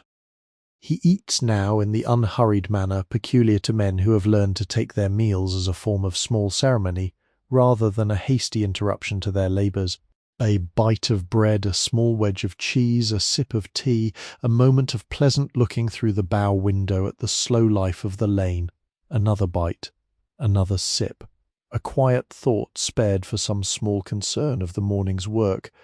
A third bite, this time accompanied by a single slice of pickled walnut whose dark, vinegary tang sets up a small cheerful contrast against the soft sweetness of the bread and butter. The tea cools by careful degrees in the cup, the bread diminishes upon the plate, the cheese is reduced to a small pale crescent at the edge of the porcelain, and the apothecary, his appetite gently satisfied, his shoulders softened into the contented posture of a man at his ease, leans back a little in the mahogany chair and folds his hands across the small round comfort of his waistcoat. The bow window admits, as he sits there, a slow drifting parade of small noonday occurrences upon which his eye rests with the peaceful, half-attentive interest of a man who feels no urgency whatever to move from his place. Delivery boy passes with a basket of warm pies on his arm. A young woman in a dove-grey shawl walks slowly past with a small white terrier trotting beside her on a length of red ribbon. A black-coated solicitor's clerk hurries by with a folded bundle of papers tucked beneath his elbow. The lane breathes in and out with its quiet noonday rhythm, and the apothecary, in no haste whatever, breathes gently with it. When the noonday meal has been concluded with the slow, contented finality peculiar to such gentle interludes, the apothecary lifts the small tin tray with both hands and carries it through the green velvet curtain into the back room, where his housekeeper, who comes thrice in the week to attend to the small domestic arrangements of his bachelor quarters, has set out a clean basin of warm water and a folded linen towel for the washing of his cup and plate. He stands before the basin in the unhurried manner of a man who finds in the small domestic offices of his solitary life a quiet pleasure rather than a burden, washes his porcelain cup and his small white plate with the same careful attention that he devotes to the polishing of his brass scales, drees them upon the soft towel and sets them aside upon a wooden shelf to await the housekeeper's next visit. Then, returning at a leisurely pace through the velvet curtain, he resumes his accustomed place behind the long walnut counter and prepares himself for the slower, more reflective hours of the early afternoon. It is during such quiet intervals that the older traditions of the apothecary's trade may best be observed, for these are the hours when the customary little ceremonies and small unwritten courtesies of the profession come most clearly into view, and when the inheritance of long generations of practitioners reveals itself in the smallest particulars of his bearing and his speech. The apothecary, you may have noticed already, never refers to his customers as customers. They are, in his vocabulary, his patrons, his neighbours, his clients, and on certain occasions when he speaks of them at length to a familiar acquaintance, he will employ the older word friends, with a slight deferential inclination of his head, though the very utterance of the word required of him a small bow of respect. This delicate avoidance of the more commercial term is no mere affectation. It is the slow inheritance of a particular tradition reaching back through the long centuries of his trade into the early guild halls and the older monastic infirmaries and the still older village herbwives, whose patient labour the apothecary's calling first took its modest shape. Observe, too, the small ritual of the address. When a patron enters the shop, the apothecary does not greet them with the brisk efficiency of a tradesman in a hurry. He looks up first from his work, allows his hands a moment to come to rest upon the counter, lifts his eyes to meet those of the visitor with a small courteous nod, and only then does he speak, addressing the patron by name and by title in the soft, formal cadence that is the inheritance of an older century. Mrs. Penwick, he will say, with the quiet emphasis of a man for whom the use of a name is itself a small act of respect, or Mr. Bramber, or Miss Whitcomb, or Dr. Allardyce. The address is delivered with such unhurried grace that even the most casual visitor feels at once a small, agreeable elevation of their dignity, as though they had been received not at the counter of a shop, but in the parlour of a particularly courteous friend.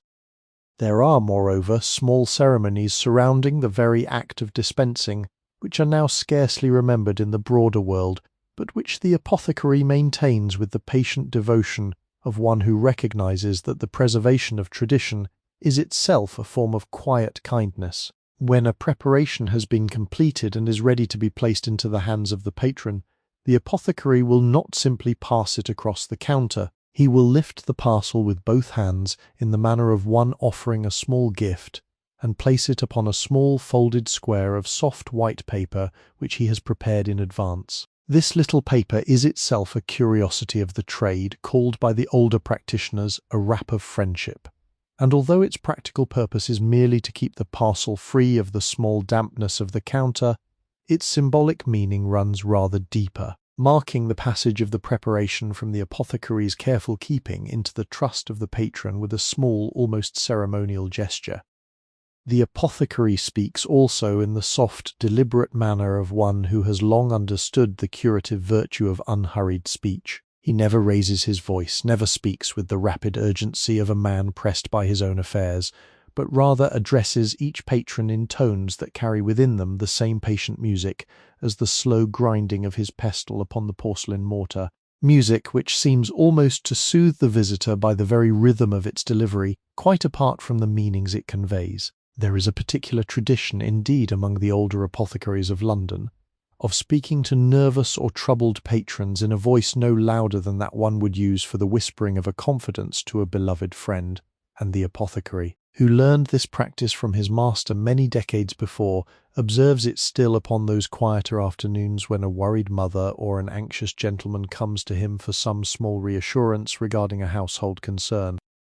Notice, too, the small unwritten code by which the apothecary regulates the privacy of his patrons. He never speaks aloud the contents of one patron's prescription within the hearing of another, never lingers in conversation regarding the particular concerns of an individual visitor when other visitors are present, never enters into the back rooms of his memory for the purpose of recalling in idle conversation the small ailments of those who have passed through his door. The leather-bound ledger upon the counter is regarded as a document of the deepest privacy, never opened in the presence of anyone other than the apothecary himself, never quoted from in the gossip of the lane, and at the close of each working day it is closed with a small ceremonial sigh, fastened with its slender brass clasp, and placed within a locked drawer beneath the counter, the key to which the apothecary carries upon a slender silver chain about his neck.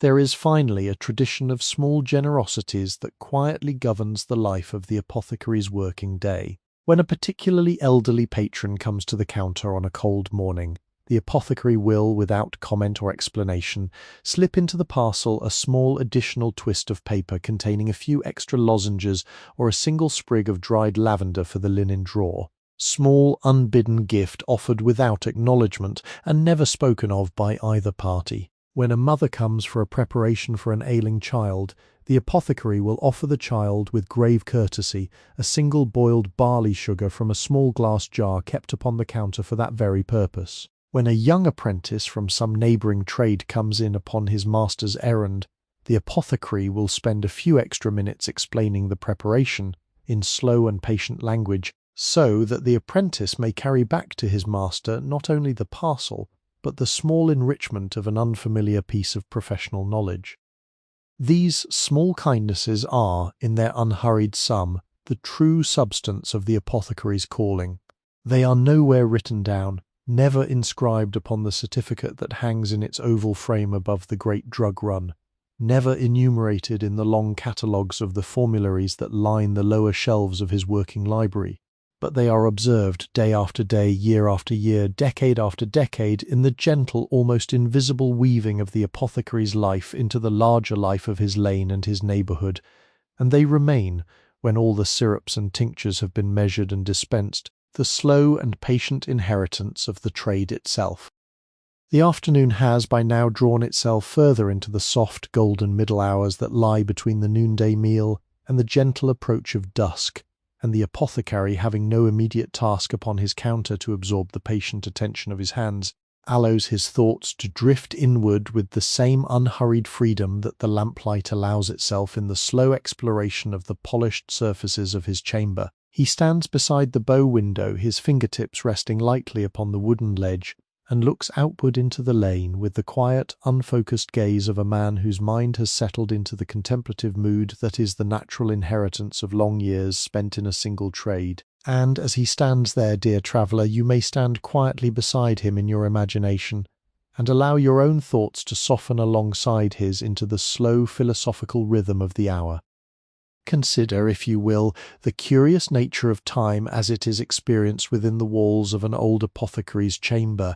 There is a kind of time that belongs to the great clamouring world beyond the bow window, a time measured in the brisk strides of men of business hurrying along the cobblestones, in the sharp clopping of carriage horses upon distant thoroughfares, the urgent cries of newspaper sellers calling the headlines of the day across the broad squares of the city. This is the time of commerce, of empire, of the daily papers folded and unfolded 1,000 times in 1,000 offices, the time which seems forever to be running ahead of itself, leaving in its wake the slight breathlessness of those who have struggled to keep pace with its forward rush. But there is another time entirely, a quieter, gentler, more patient time, which lives within the herb-scented walls of the apothecary's chamber and within a few hundred other such small establishments scattered across the great breathing city. And this is a time which moves at the slow speed of patient craftsmanship rather than at the urgent speed of acquisitive enterprise.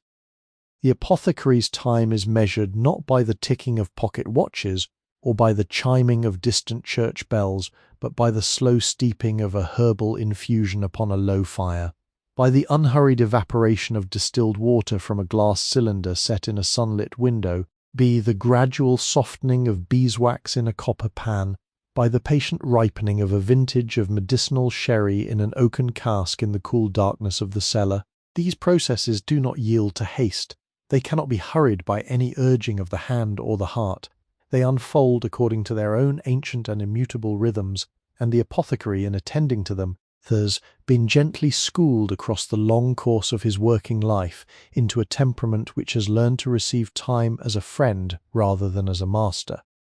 Consider also the strange continuity that pervades the chamber in which the apothecary stands. The walnut counter beneath his fingertips was set in its place by his master's master, a craftsman whose name is recorded only in a small line of faded ink within the leather-bound ledger that lies in the locked drawer below. The brass beam scales upon the counter were polished in the early years of their service by the patient hands of an apprentice who would in time become the apothecary's own master, and that apprentice, in his turn, was taught the proper care of the scales by an even older practitioner whose face the present apothecary has seen only in a small daguerreotype kept in a drawer upstairs.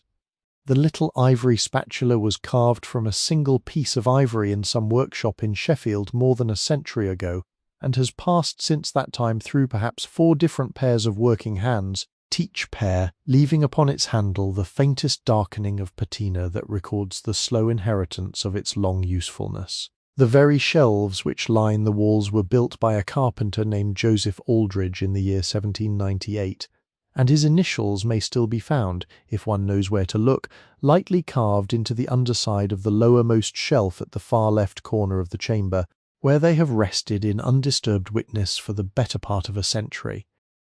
In such a place, the question of which century one is living in becomes curiously soft, almost porous, as though the boundaries between successive generations had grown so worn by the slow passage of years that one could pass through them without quite noticing one had done so. The apothecary, standing now beside his bow window, lifts his eyes for a moment to the great drug run with its 300 small drawers,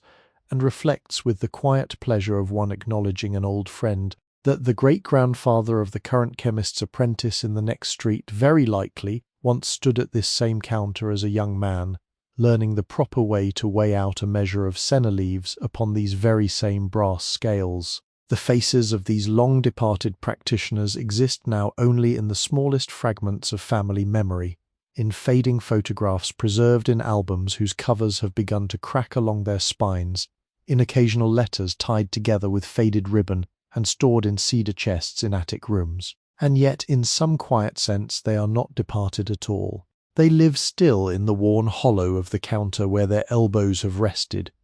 in the soft polish of the brass scales they have touched, in the small initials carved beneath the lowermost shelf, the very rhythms and ceremonies of the trade which the present apothecary has inherited from them, and which he will one day pass on in his turn to whomsoever may stand at this counter when his own working life has settled gently into its evening. There is a kind of comfort to be found in such reflections, dear traveller,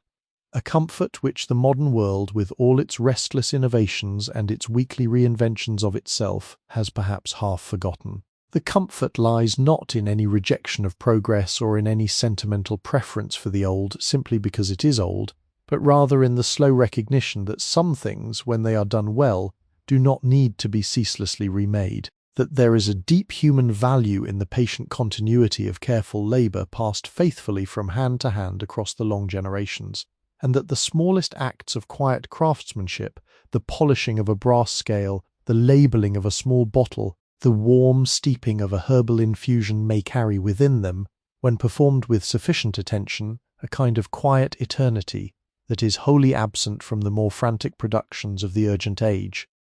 The apothecary, half aware of these slow considerations and half simply enjoying the warm afternoon light upon his hands, draws in a long contented breath, and the chamber receives him as it has received his predecessors before him, and as it will, in its slow patient way, receive whomsoever may follow after him in the long unbroken thread of the trade. Outside the bow window the lane continues its quiet unfolding.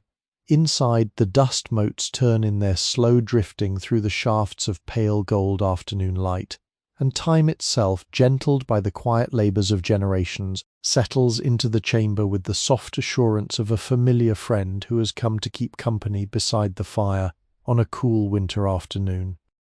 In the corner of the dispensing chamber farthest from the bow window, in a shadowed recess between the great mahogany drug run and the tall standing case clock, with its slow pendulum of polished brass, there stands a piece of furniture which has not yet drawn the full attention of your gaze, although your eye may have brushed lightly across it once or twice in the unhurried wandering of the morning.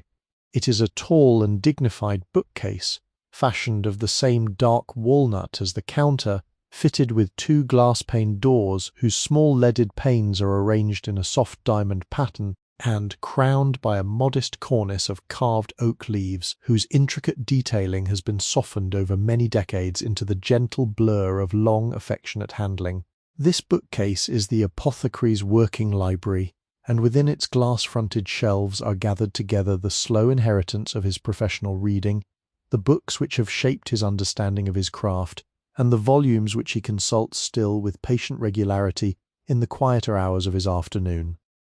The apothecary, having left the bow window after his long contemplation of time and continuity, now turns his unhurried steps towards this bookcase and stands a moment before its glass doors, regarding the orderly ranks of leather-bound spines with the soft, possessive affection of a man who has lived long enough among his books to know each one of them by the precise hue of its leather, the exact lettering of its spine, and the particular weight of its volume in the hand. He lifts a small brass key from a hook beside the bookcase, fits it into the slender keyhole of the right-hand door, and turns it with a soft mechanical click that releases the door upon its small brass hinges. The door swings outward with the gentle reluctance peculiar to old furniture long unaccustomed to violence of motion,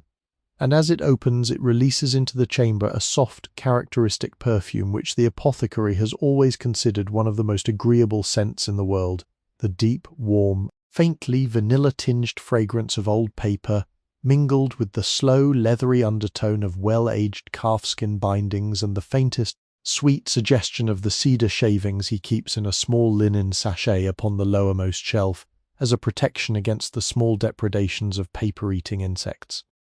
He runs his fingertips lightly along the spines, in the unhurried inventory of a man simply enjoying the touch of his own beloved possessions, and his eye comes to rest upon a particular volume which he draws forth with a slow, ceremonial gesture. It is a tall, handsome book bound in dark green calfskin, its title impressed upon the spine in faded gold leaf, A Complete Herbal, or A Description of Plants and Their Virtues, the third edition, printed at London in the year of grace 1719. The book is older by far than the apothecary himself, and was a treasured gift from his master upon the completion of his apprenticeship, accompanied by the small brass-handled funnel and the green velvet cushion that yet rests upon the stool beside the counter. He carries the volume with both hands to the counter, as one might carry a sleeping infant, and lays it gently upon the polished walnut surface, smoothing the cover with a slow caress of his palm, before opening it to a page selected almost at random.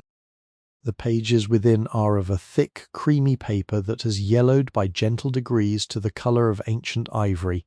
and the type is set in the old fashion, with the long, graceful 80s that resembles a slender F without its crossbar, and, with small printer's flourishes, ornamenting the heads of each chapter in the form of tiny engravings of leaves and flowers and curling vines. The page upon which the book has fallen open describes the virtues of a particular flowering herb,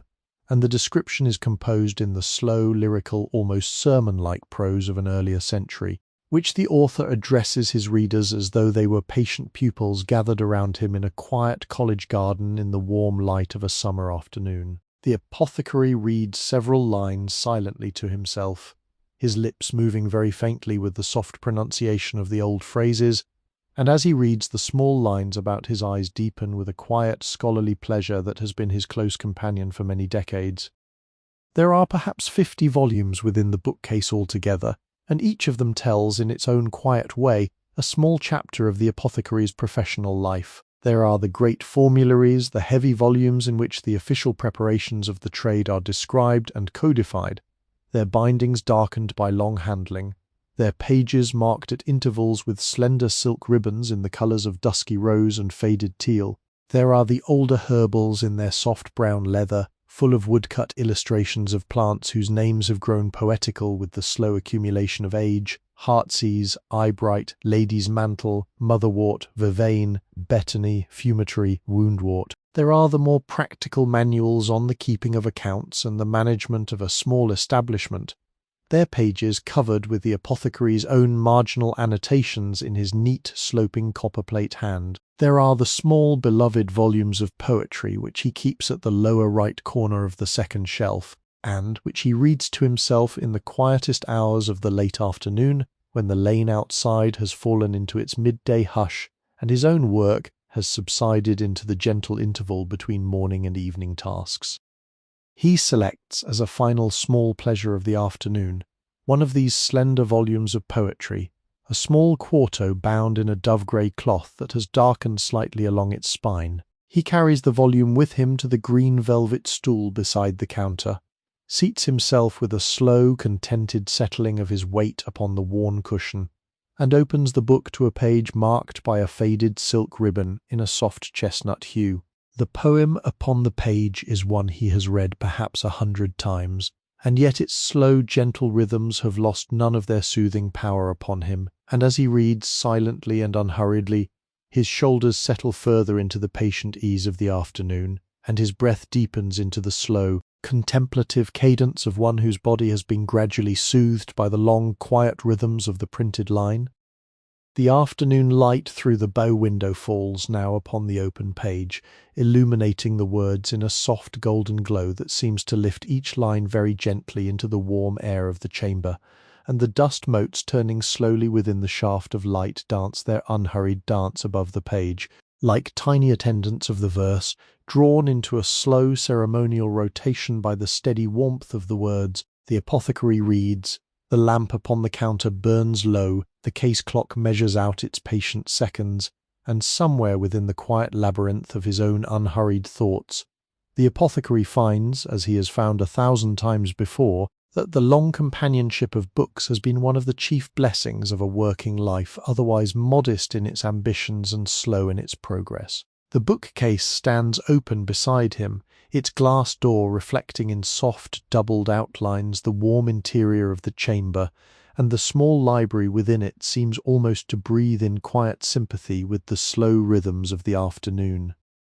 When the apothecary at last lays aside his slender volume of poetry, marking his place once more with the faded chestnut ribbon and returning the book with affectionate care to its accustomed position upon the lower right corner of the second shelf, turns his unhurried steps towards the rear of the back room, where the linen curtain you noticed earlier still hangs in its quiet stillness across the narrow doorway leading deeper into the building. He draws this curtain aside with a soft, unhurried gesture,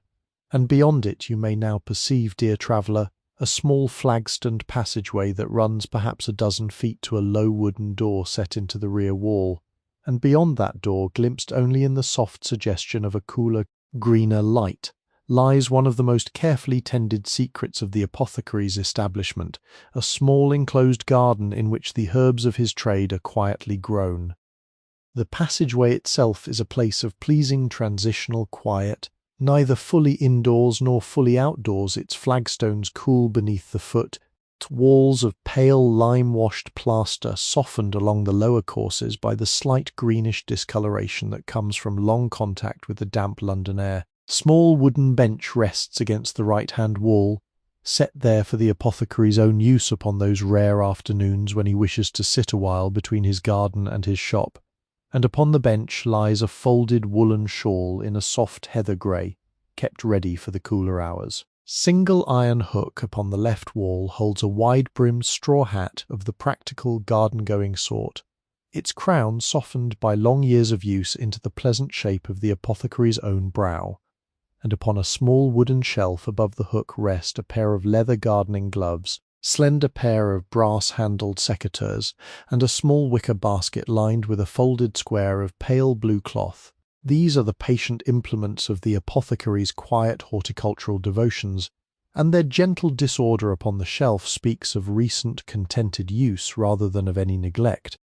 The apothecary lifts the straw hat from its iron hook, sets it upon his head with a small automatic gesture of long habit, takes up the wicker basket and the brass-handled secateurs, and proceeds with unhurried steps to the low wooden door at the end of the passageway. He lifts the simple iron latch, draws the door open upon its heavy hinges, and passes through into the soft cool greenness of the garden beyond.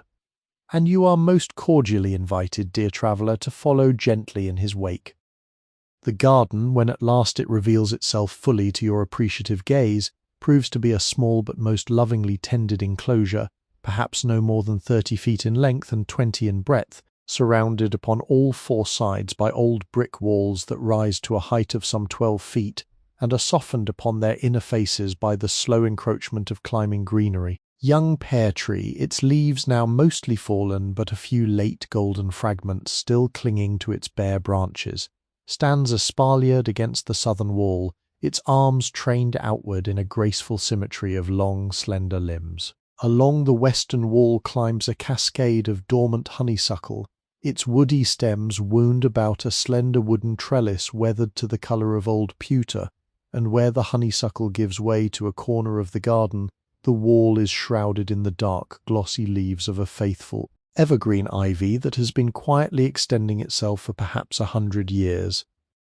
The garden itself is laid out in the patient, geometrical fashion of an old physic garden, divided into 4 quarters by a pair of intersecting paths paved with small grey flagstones, and at the centre of these paths stands a circular bed bordered with a low edging of clipped boxwood. The boxwood pruned with such loving regularity that its small dark leaves catch the afternoon light along their upper edges in a soft, polished sheen. Within each of the 4 quarters, smaller beds are subdivided again by narrow walks of pale gravel that crunch faintly underfoot, and within these smaller beds the herbs of the apothecary's trade have been planted in their carefully ordered rows.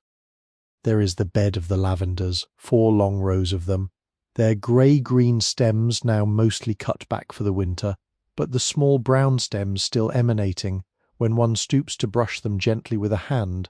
the faint fragrant memory of a summer's worth of slow purple flowering. There is the bed of the rosemaries, 3 modest bushes still vigorous in their dark needled foliage, their stems woody and gnarled with the dignity of long establishment. There is a bed of thyme, its low creeping carpet now flattened slightly by recent rains, but still releasing, when crushed underfoot, the warm, peppery, almost cedar-like fragrance which is one of the soft signatures of the garden in every season. There is sage, its broad grey-green leaves slightly faded by frost. There is mint, its underground runners patient beneath the soil and waiting for the spring. There is chamomile, its small grey-green tufts holding within them the modest promise of the next summer's flowering daisies. There is fennel, its tall stems now cut back for the winter, but its bronze stubble still rising from the bed in geometric ranks. There is lemon balm, its faded leaves curled inward upon themselves, and there is, in a corner well sheltered against the southern wall, single most beloved bed of the apothecary's medicinal roses, the old damask varieties whose dried petals fill so many of the smaller jars upon the shelves of the dispensary within. Small wrought-iron bench stands beneath the espaliered pear tree, its seat now empty save for a single fallen golden leaf which has drifted there in the slight afternoon breeze, and beside the bench a small terracotta pot holds a single hardy bay tree, dark, glossy leaves trembling very faintly in the cool air. Modest stone bird bath stands at the centre of the circular bed, its shallow basin holding perhaps an inch of clear rainwater, in which a small grey-brown sparrow is at this moment performing its quick, contented ablutions, lifting its tiny wings into a brief shower of bright droplets before darting away to the safety of the pear tree's bare branches. A small wooden potting shed occupies the corner where the western wall meets the northern, its door painted the same bottle green as the front entrance of the apothecary, and through its single small window may be glimpsed the dim shapes of clay pots, a pile of folded sacking, and the worn wooden handle of a long-loved garden spade. The apothecary moves slowly along the gravelled path, pausing here and there to bend gently over a particular plant, to brush away a fallen leaf, to inspect with his fingertips the dryness of the soil at the base of a particular stem. He stoops to clip with his brass-handled secateurs a single small sprig of late rosemary, holding it briefly to his nose to inhale its sharp, resinous fragrance before laying it carefully into the wicker basket upon his arm. He moves on and clips a small sprig of bay. He moves on and gathers 3 small grey-green leaves of sage. He moves on, and the basket fills by patient degrees, with the small fragrant testimony of his slow afternoon's wandering through this most loved and most quiet of all the rooms of his establishment. The apothecary lingers in the garden for some considerable while longer, drifting from bed to bed in the unhurried manner of one for whom the act of tending is itself the chief pleasure of the tending, and the wicker basket upon his arm grows by patient degrees a little heavier with the small fragrant sprigs of his afternoon's quiet harvest. The light around him shifts by slow, almost imperceptible stages from the clear golden warmth of the early afternoon into the cooler, more silvered hues that mark the slow approach of dusk, and the shadows along the eastern wall begin to lengthen, stretching themselves out across the gravel paths in the long, languid manner of a cat extending its limbs upon a sunny window-sill before settling at last into its evening repose. A small flock of starlings passes overhead in a slow, undulating ribbon of dark wings against the deepening sky, their faint chittering carrying down into the garden as a far, soft music, and somewhere beyond the brick walls a church bell begins to mark the hour with 3 slow, mellow strokes that drift into the still air with the same patient gravity as the falling of the autumn leaves. When at last the apothecary judges that the light has grown too soft for the careful work of the garden, he turns his unhurried steps back towards the low wooden door, lifts the latch with the soft familiar gesture of long habit, and passes once more through the cool flag-stoned passageway into the herb-scented warmth of the back room beyond. He lays the wicker basket upon the working bench, removes his straw hat and returns it to its iron hook, draws off his leather gardening gloves and lays them neatly upon the wooden shelf, and stands for a moment with both his hands resting upon the bench, breathing slowly and deeply, allowing the gentle transition from garden to chamber to settle fully into his body before he proceeds to the next ceremonial labour of the day. For there is a particular ceremony, dear traveller, which belongs to the lighting of the lamps in an old apothecary, and it is one of the most quietly beautiful of all the rituals that govern the slow rhythm of his working day. The chamber, you may already have noticed, is illuminated by a small and varied family of lamps, each one set in its own particular position to perform its own particular office. A tall standing oil lamp of polished brass upon the long walnut counter, with a clear glass chimney, and a wide, perforated brass base, a smaller hanging lamp, suspended from one of the dark oaken beams over the working bench in the back room, its chimney faintly smoked at the top from long years of patient burning, a slender wall-bracket lamp beside the dispensing area, its reflective polished disc designed to throw a soft fan of light across the gilded labels of the great drug run, and hanging in solitary dignity from the central beam of the dispensing chamber, magnificent old hanging lamp of cut crystal whose facets catch the light in 1,000 tiny prisms and scatter it in soft jewelled patterns across the ceiling above. The apothecary draws from a small drawer beneath the working bench a slender brass match safe, and from it he selects a single long sulphur match. He strikes the match against the small rough plate set into the side of the safe, and the small blue flame that blossoms upon its tip steadies almost at once into a soft, steady amber as the sulphur catches and gives way to the patient burning of the wood. He lifts the match with the slow, careful gesture of a priest carrying a candle in some quiet country procession, and proceeds first to the hanging lamp above the working bench, drawing it down upon its slender brass chain to a comfortable working height, lifting away its glass chimney with a small protective cloth, and touching the little flame to the carefully trimmed wick within. The wick catches at once, blossoming into a steady amber tongue of light that grows by slow degrees from a tentative flicker into the full, quiet brightness of a working flame, and the apothecary settles the chimney back into its place, raises the lamp once more upon its chain to its accustomed height, and watches for a moment as the warm circle of light spreads itself across the working bench beneath. He passes through the green velvet curtain into the dispensing chamber beyond, the slender match still burning gently in his hand, and proceeds to the tall standing lamp upon the walnut counter. Here, too, he lifts away the chimney, kindles the wick, and settles the chimney back into place with the slow, careful gesture of one for whom each small action is a small act of devotion. The lamp blooms into its full warm light, and the long counter beneath it is at once illuminated in the soft amber glow that you have come to associate, dear traveller, with the very heart of the apothecary's establishment. The brass scales catch the new light upon their polished surfaces and answer it with a deep golden gleam. The marble mortar gleams pale and luminous. The long row of glass bottles upon the upper shelf kindles into its slow procession of jewelled colours, ruby and emerald and topaz and violet, each bottle answering its neighbour in the gentle harmonics of the deepening dusk. The apothecary moves to the wall bracket lamp beside the great drug run, repeats the unhurried ceremony, and the gilded labels upon the small drawers leap into a soft golden legibility.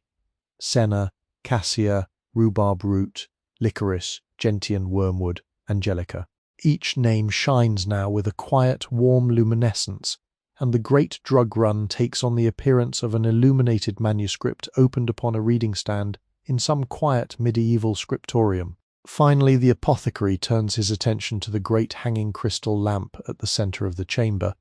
and this is the most ceremonial lighting of all, for the lamp must first be lowered carefully upon its slender chain by the slow turning of a small brass winch set into the wall beside the bookcase, then trimmed and tended, and finally raised once more to its accustomed height beneath the dark oaken beams. When at last the crystal lamp glows in full radiance at the centre of the ceiling, the entire chamber blossoms into the soft, jewelled brightness of evening, the prismatic facets of the lamp scattering tiny rainbows across the white plastered ceiling, and the whole apothecary is bathed in the warm, honeyed light that has been the chamber's evening atmosphere for longer than any living memory.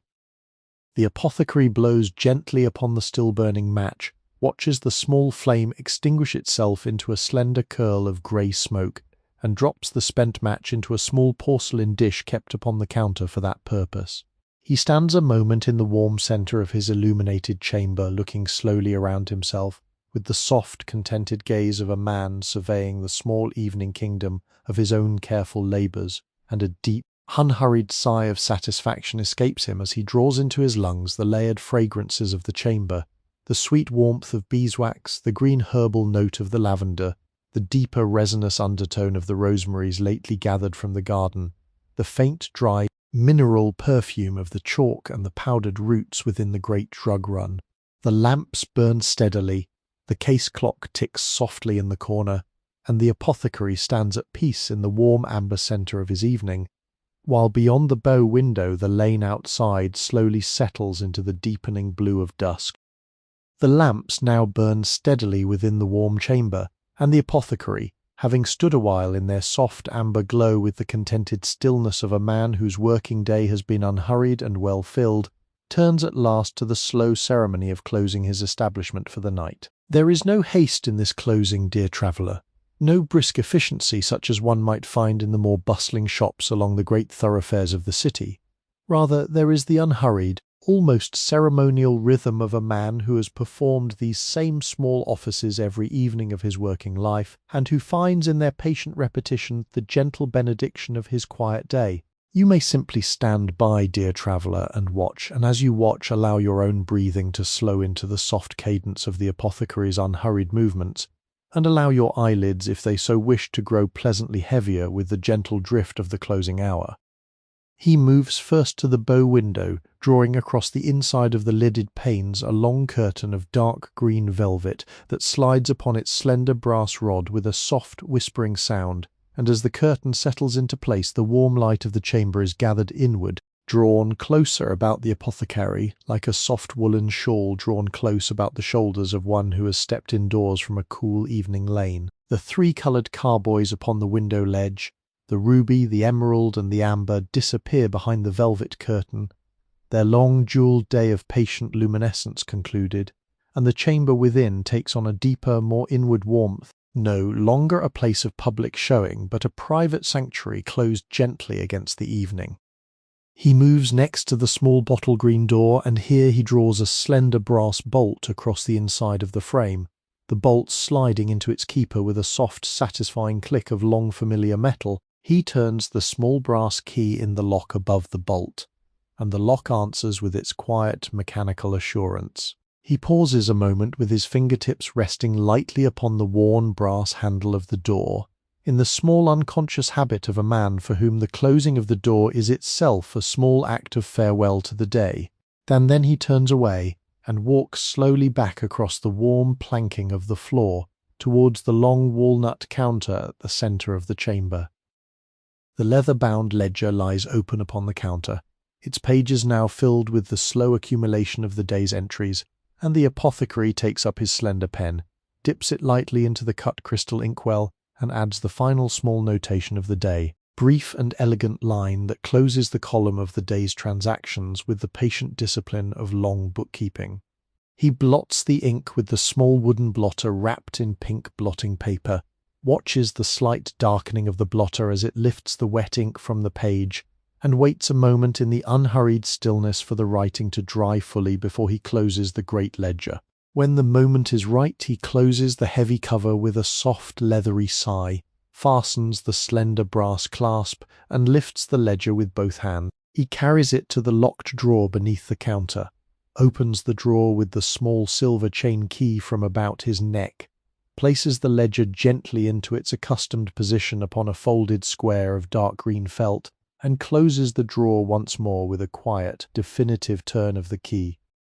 He moves now to each of the lamps in turn, and one by one he lowers their flames by the slow, careful turning of their small brass thumbscrews, watching each flame settle from the full bright amber of working illumination into a softer, lower glow such as the night might keep through its long, unhurried hours. He does not extinguish the lamps entirely, for it is the apothecary's lifelong custom to leave a small flame burning all night within his chamber, partly for the practical purpose of avoiding the awkwardness of a wholly dark establishment, and partly, you suspect, for the deeper sentimental purpose of keeping always alive within his walls the small companion fire that has burned at the heart of his working life for almost 30 years. The chamber, with the lamps thus turned low, settles by slow degrees into a deeper, dreamier hush than even before, the bright illumination of the evening softened now into the quiet glow of a single chamber preserved gently against the surrounding night. He passes through the green velvet curtain into the back room, and there he tends in the same patient manner to the lamp above the working bench and to the low fire within the cast-iron stove, banking the coals carefully with a small iron poker so that they will continue their slow, contented glowing through the long night without rising again to any vigorous flame. He sets the poker back into its tall iron stand, wipes his hands upon a clean linen cloth, and stands for a moment in the dim red glow of the banked coals, allowing the warm and herb-scented air of the back room to settle gently into his lungs in the long, contented breath of a man whose day's work is fully concluded. He climbs now the narrow wooden stairs that rise from the rear of the back room towards his bachelor quarters above, his unhurried footsteps making the soft, comfortable creaking of an old staircase, well accustomed to the weight of his patient ascent. The stairs are lit by a single small candle in a tin holder which he carries in his right hand, and the small flame casts long drifting shadows upon the lime-washed walls as he climbs, the shadows ascending alongside him in the soft ceremonial procession of the evening. At the top of the stairs he passes into a small landing, and from there into the modest sitting room that occupies the front of the upper floor, where a small fire burns gently in a black iron grate, and a soft armchair waits beside a small round table upon which has been laid out the evening's simple supper. But you, dear traveller, may now begin gently to drift away from the apothecary's slow ascent, for your eyelids have grown pleasantly heavy, and your breathing has slowed into the soft, deep cadence of one approaching the kindly arms of sleep. The chamber below, with its low-burning lamps and its banked coals and its drawn green velvet curtains, has settled into a deep and patient hush, the long ranks of bottles upon the upper shelf gleaming faintly in the dim amber light, the brass scales upon the counter glowing softly in the half-illumination of the resting flames. The case clock measures out the slow, unhurried seconds in the corner, and the small brass bell above the bottle-green door hangs in perfect stillness, its silvered voice quieted now until the morning brings its gentle awakening once more. Drift, dear traveller, drift gently in this soft amber dimness. Allow the warm and herb-scented quiet of the apothecary to gather you in its kindly embrace. Allow the small steady glow of the resting lamps to soothe the last small concerns of your day into their sleeping place, and allow the slow, patient ticking of the case clock to carry you, breath by gentle breath, ever further into the soft, dreaming country of unhurried rest. Drift now, dear traveller, drift gently and ever more gently into the deepening hush of the apothecary's quiet evening, and allow the soft amber dimness of the chamber to gather you, breath by patient breath, into the kindly arms of unhurried rest. The lamps burn low upon their slender brass thumbscrews. The green velvet curtains hang drawn across the bow window. The small bottle-green door is fastened with its slender brass bolt, and the long walnut counter gleams faintly in the half-illumination of the resting flames. There is no urgency anywhere in the chamber. There is no clamour, no bright insistence, no sharp demand upon your weary attention. There is only the slow, contented glow of the banked coals in the backroom stove, the soft breathing of the chamber itself, and the gentle, patient ticking of the tall case clock in the corner, marking out the unhurried seconds of the deepening night. Allow your shoulders, dear traveller, to soften further into the quiet of the chamber. Allow the small concerns of your modern day to dissolve gently into the warm herb-scented air, as the wisp of grey smoke from a sulphur match dissolves slowly upward into the dark beams of an old wooden ceiling. Allow your breathing to deepen into the slow cadence of the case clock, in and out, slow and deep and unhurried, like the patient breathing of an old kettle settling upon a low fire, like the slow rising and falling of a soft woolen shawl upon the chest of a sleeping grandmother in a quiet country parlour. There is nothing now to be done, nothing to be hurried, nothing to be solved or remembered or carried forward into the morning. There is only the soft amber dimness, the warm herb-scented air, and the slow patient ticking of the clock. Drift, and as you drift, allow the small gentle images of the apothecary's chamber to pass slowly across the inner stillness of your mind, as the soft snowflakes of a winter evening pass slowly across the warm yellow window of a country cottage. The bottle-green door, fastened gently against the night, the small brass bell, silent now upon its slender curl of wire, the bow window with its drawn velvet curtain, the three-coloured carboys sleeping upon their wooden stands behind the curtain, their jewelled colours waiting patiently for the morning to wake them once more. The long walnut counter with the brass scales gleaming faintly upon its polished surface. The marble mortar and pestle resting in their accustomed place. The great mahogany drug run with its 300 small drawers and their gilt-painted names softened now into the dim half-light. The leather-bound ledger, sleeping in its locked drawer beneath the counter, the small silver key resting upon the slender chain about the apothecary's neck. Drift further, deeper, softer into the warm, herb-scented hush. The small banked coals glow gently in the backroom stove, their dim red light pulsing slowly with the soft, patient rhythm of a heart in deep and contented sleep. The copper still in its recess gleams faintly in the darkness. Its rounded body the warm, rosy bronze of a sleeping pigeon nestled into the eaves of an old country barn. The working bench, scrubbed pale by countless careful washings, rests in the dim half-light with the calm of a long-loved garden bench standing patient beneath an apple tree in the soft blue twilight of an autumn evening. The wicker basket of freshly gathered herbs from the garden rests upon the bench, its small fragrant sprigs of rosemary and bay and sage releasing in the warm air the faint layered perfume of a quiet garden settling into the kindly arms of its winter sleep. Drift further, deeper, softer into the warm, herb-scented hush. The small physic garden beyond the back door rests now in the silver-blue stillness of the evening, the espaliered pear tree extending its slender bare arms against the southern wall, the dormant honeysuckle quietly twined upon its weathered trellis, the boxwood borders of the central beds outlined faintly in the dim moonlight that has begun to silver the gravel paths. The small stone bird bath at the centre of the circular bed holds a thin pane of glass-like water, undisturbed now by any small visitor, and the wrought iron bench beneath the pear tree waits in patient stillness for the morning's first birds to come and inspect it again. The whole garden breathes slowly in the cool air of the evening, breathing in, breathing out, in time with the slow patient breathing of the apothecary's chamber within.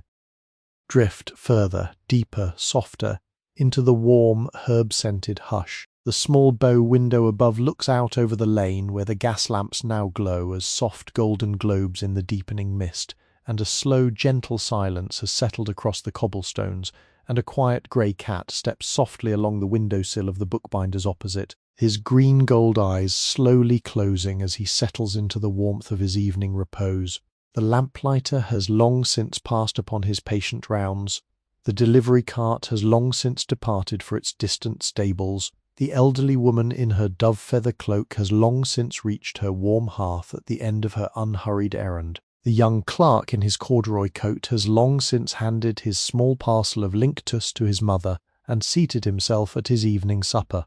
The lane breathes gently in the cool blue stillness of the night, and the warm circles of lamplight upon the cobblestones glow softly, softly, softly, in the patient embrace of the deepening dark. Drift further, deeper, softer into the warm, herb-scented hush. The slow, patient ticking of the case clock in the corner of the chamber continues its unhurried cadence, in and out, soft and slow and unhurried as the breathing of the chamber itself. The lamps burn low, the coals glow gently. The bottles upon the upper shelf gleam faintly in the dim amber light. The chamber breathes in the long, quiet rhythm of the night, and you, dear traveller, breathe with it, in and out, slow and soft and unhurried, drifting ever further into the kindly country of unhurried sleep. Drift, and as you drift, know that the apothecary's chamber stands always ready to receive you again upon another quiet evening. The bottle green door will always swing gently inward upon its dark iron hinges. The small brass bell will always chime its silver note above your unhurried entrance.